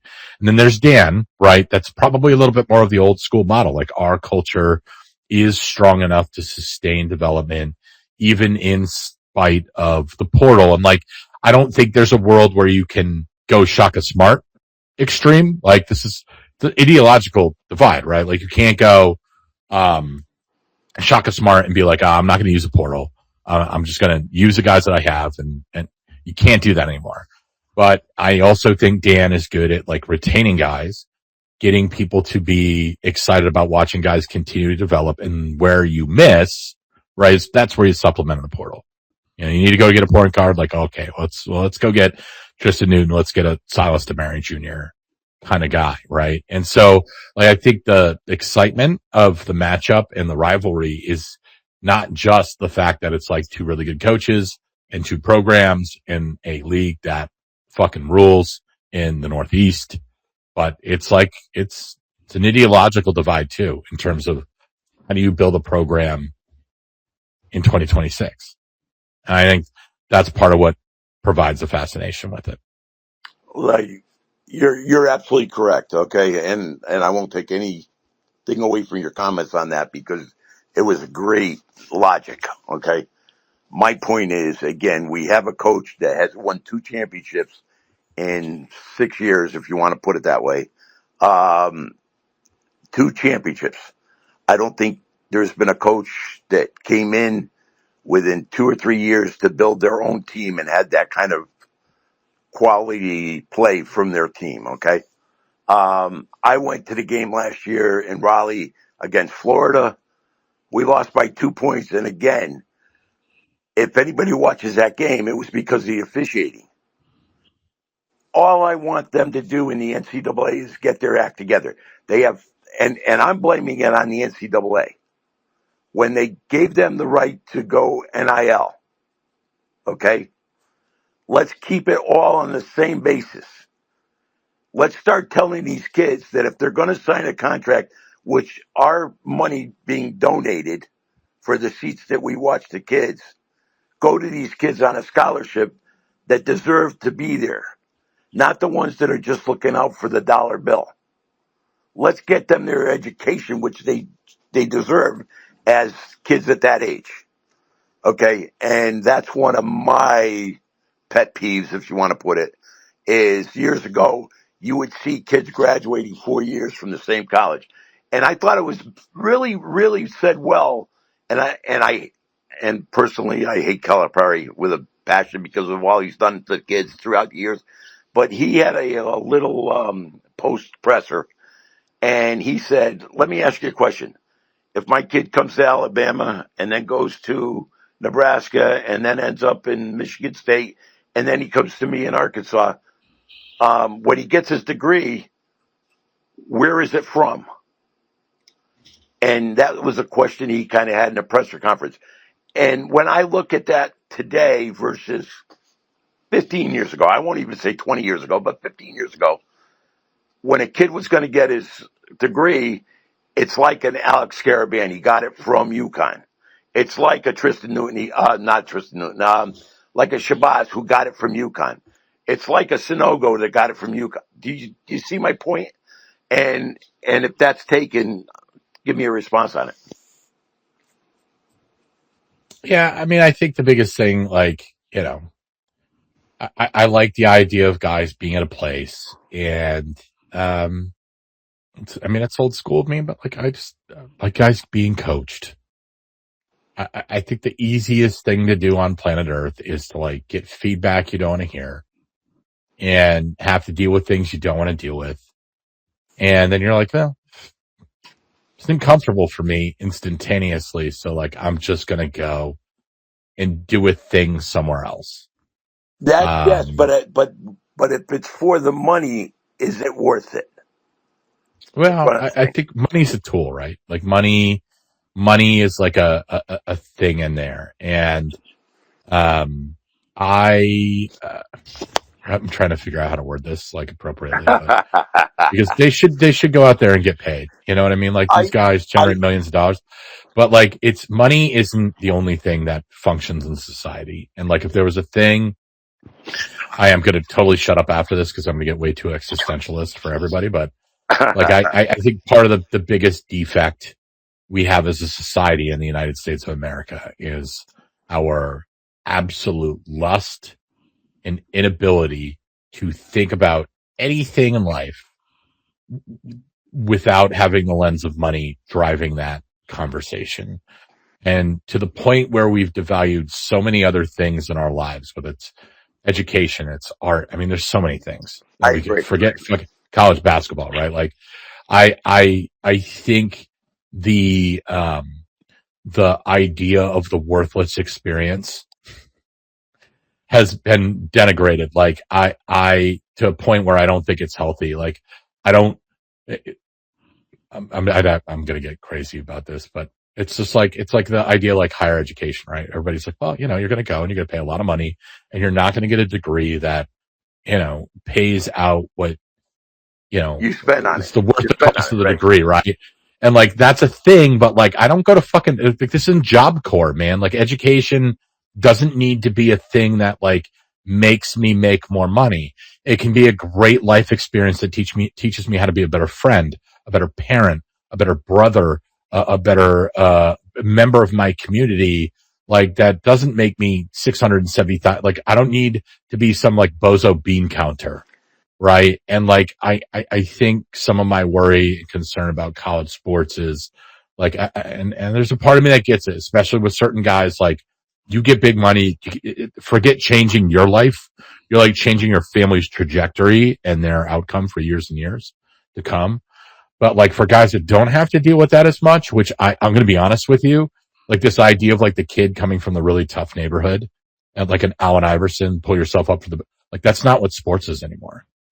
No, the number of Aidens, Liams, fucking rich white guys from Texas, Florida, Georgia, you know, that are playing travel sports now. And like, they're going to IMG and they're going to Monford and these prep schools. Like, it's not the kid that's coming from the Hard Knocks background. It's the kid that's like, mom already makes $2 million a year and she has the money in the budget to get the training that you need.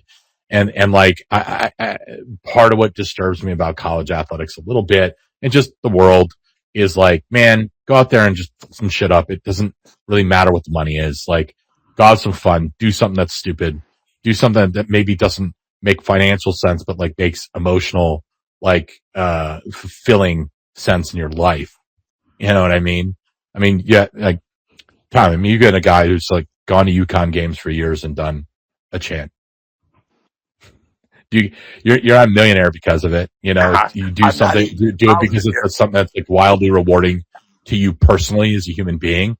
And like, that's a thing that's like, that's great for you and like something that's good in your life, you know? Wow. So, wish we would see more of that in college athletics. It's hard to do that. Right. But, that's what it is, right? At the end of the day, like, let me just chime in on that basis so I don't lose train of thought, because at my age I do that easily. My dad brought me up. Me and my dad were like brothers almost together because we had a great relationship. And my dad said, you know, you can go to college, try to get an education. You might get out there in the world and you might make something of yourself. He says, or you can follow what I did, and I'm a blue collar worker, and you can be happy all your life, you know, just making enough to get by. But that's part of life. And here's the deal. And this was like 40 years ago that he said this to me. He says, look at what the people are doing out there chasing. And this is the statement that really hit me way back when. It was, look at the people that are chasing the almighty dollar. Some of them make it and some of them don't. And those that chase it and don't make it, you know, where are their lives today? And that hit me when I was a kid. So I just made the best of my life for the money I made. And I'm still a blue collar worker. And you know, and that's me. But you know what makes me happy is to make somebody smile every single day. And I know that people are listening to this. And if you don't know me, I'm sorry, but yes, I'm a very humble guy, and I'm a very emotional guy too. But you want to know something? I get this exactly what you said, you know, because what you cheer and you make it happy and whatever. Everybody says I'm the legend. I am not the legend. The legend is the cheer. And it's just been created by me, which has carried on for years. But if it wasn't for all the other fans that got involved in it, there would never have been a Big Red. And on that note, I wanted to let people know out there on your spaces that exactly who I am, that I'm not just out here blowing gas or you know, being a hot air balloon. But blowing gas and being a hot air balloon is our job, Tom. But you understand what I'm saying. So years ago, I took my father's advice and I went to be but you want to know something? I'm very happy where my life is. You know, I get to do what I want to do for what I have. I've enjoyed my life, and I'm not going to take anything away from it. And that's where I feel some of these kids, like a Boatwright or a Ben Gordon or a few others that had gone on that had that life at one time and gone kind of sour. And then you look at the Caron Butlers and the Ray Allens and the few others that went on and became something of themselves. You know what I'm saying? So, and I'm talking about UConn folk. I'm not talking about other people. So I want you to understand that I am that passionate about UConn following these kids once they graduate college. And I am a very passionate fan. So I apologize for being, if you think I'm being disrespectful for anybody else in the NCAA, but that's where my heart is, and that's where what we just talked about is why I want these kids to get their education more than the NIL money. Tom, you're a good egg, man. We're really lucky to have you as part of the whole thing. We really are. I appreciate those words, but that's not what I'm for. So, well, hey, we love you all the same, man. And don't mean to cut off a good time, but it's 1 o'clock in the morning. What are we doing? Thank you, Tom. I know you don't want the credit, but I'm going to give it to you anyway. Thank you for everything you do to make the game special. Yeah, and don't be a stranger on the spaces. Stop being a puss. Come on here. Get somebody who can manage your technical. Get some of your team, your management team. Let me ask you this quickly, because maybe you can explain something. How do I find your spaces when you come up, or is there a way of noting it? Big Red, what the heck, man? What do you mean? How do you find it? Well, just what I said. I woke up to check my. It's an explosion of manliness on your social media app. So we normally go. We're late, Tom, as you can tell right now. We usually do it much later than your buddy does. And Mr. Hotballs is the one who will tweet out that we've started. So it's usually around 9 or 10 o'clock. I don't know what the hell this week's around 9 or 10 o'clock. We upload all of our episodes to YouTube. So just look up Connecticut Basketball Space. It's a huge waste of time, Tom. So I know you're 71. It's not a waste of time. No, I you love don't it even for understand, Tom. I love Big it. Red, this is a preposterous waste of time. And so I can't wait for you. I mean, you're the spry young age of 71. There's no way you could spend your time less productively than listen to us drone on about college basketball for hours at time after games. So I'm excited to limit the quality of your senior years here heading forward. We want you on the show as much as we can get you on here all the time. I would love to join you, and I mean that honestly. I'll be looking out for you. Oh, awesome! I have a niece that manages me now. She claims she manages me now. Oh, yeah. See, you got people, Big Red. You got people. So I'll work on it. Yeah, people. Tell her to get on the ball. All right. Tell her like, look, this is what I need. All right. This is what I need to be provided for me. You know, the people that matter, me. You know, what's clout if you're not going to use it a little bit? You gotta not a problem at all. And really, I see that you have, I mean, a ton of listeners. So I really appreciate everybody that has listened to my comments. I speak from my heart. So if you didn't like my comments, I'm sorry. If you did like my comments, more power to you. But I only speak, and Mr. Hotballs and Hurley and all the others in there, I only speak from my heart, number one, and I only speak the truth for two. Right. So take that for what it's worth. We love you, man. And look, you're peacing out with 69 listeners listening. Well, it's the only way for you to go. God bless you all, and may peace take over the earth someday, because I don't know how many more years I got. But for all you people here, God bless you all. And I'm going to leave this right now because, like he said, it's 1:00. But I was very impressed in letting you guys hear what I had to say, and you all stayed on to listen. So thank you very much. Big Red, you always have the red carpet, my friend. Hey, I love you guys to death because you're adamant fans. And like I said, I would have loved to duke it out with, I think his name was Ryan, that was from her. But I hope to catch him Esquire. Always be cautious of guys with Esquire at the end. Yeah, he does a 9. He's usually around like 9 p.m. on Sundays on here. He does a show. So if you really want it bad enough, Tom, that's how you go find it. Yeah, it's like old ECW wrestling. Bring your own weapons. There you go. Tom, thank you so much, man. We appreciate it. We love you. Be good. Thank you. Good night, and have a safe and blessed day. Bye-bye. Thank you. You too, brother. Like a positive way to end a negative day. I think at 4 hours, I think we've ended in a good. I don't know. Dude, we did 4 hours on this dog shit. I don't know if we've ended in a good place. And if you've listened to all of this on Spotify or Apple, please get the help you need. Please.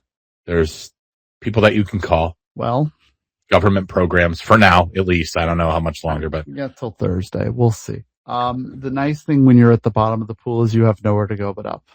And the bottom of the pool, we're second. That was pretty bad today. I hope the show was better. I thought it was a really good show. I thought the reason for it sucked, but I thought it was a good show. I thought we got a lot out of the way. We got in a fight. We said some nasty things to some rival fans. And we got out of a fight.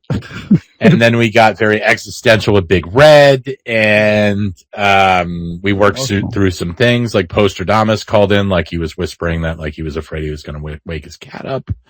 Like there was just Cash Fraud didn't delete his account tonight, which is good. Progress. You know. What I'm trying to say is we worked through a lot of shit, okay? That's what we did. We worked through a lot of shit tonight, I thought. Perfect time for it because buckle up, everyone. Is this the first time we've done like I would be willing to bet we did less than half of the talking tonight. Yeah.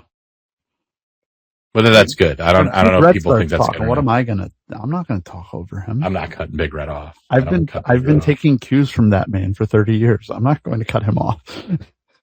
I know my place here. So, yeah. So with Thursday. We're gonna be there. Well, probably you're not 10-ish. For possibly another UConn Marquette recap. Maybe. What's the worst if we get that there? Could happen? Nothing.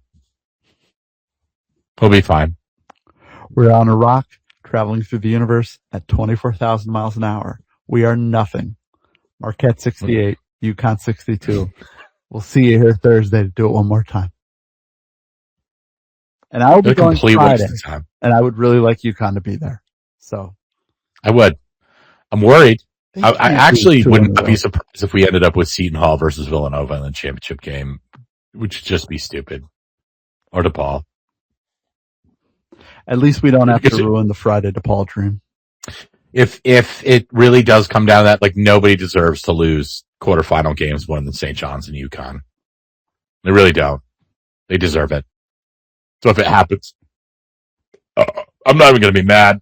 But until then, guys, we will see everybody Thursday night in New York City for the quarterfinals of the Big East tournament, the greatest night of the year. How could we let a sloppy loss to Marquette ruin the greatest day of the year? When we get I don't think we can do that. We get a chance to play the same game again. Possibly. Probably. Maybe. And then we get to play another game on Friday. Isn't that crazy? Like, we can do that and then maybe, like, really ruin our emotional state then. And then if we're, like, not there, like, us or St. John's could get to a final that is categorically unfulfilling. So why would you miss out on the opportunity to do that? Who wouldn't want that in their lives? But folks, we will see you. No more regular season. This shit counts now. So I need your best. Appreciate Terrace noting that post game. Thanks, Terrace. Just your best, guys.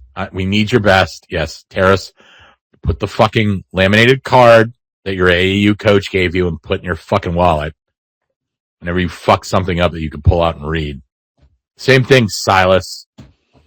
Sit on the couch. Take a shit on the stairwell. It's your house, dude. Play like it.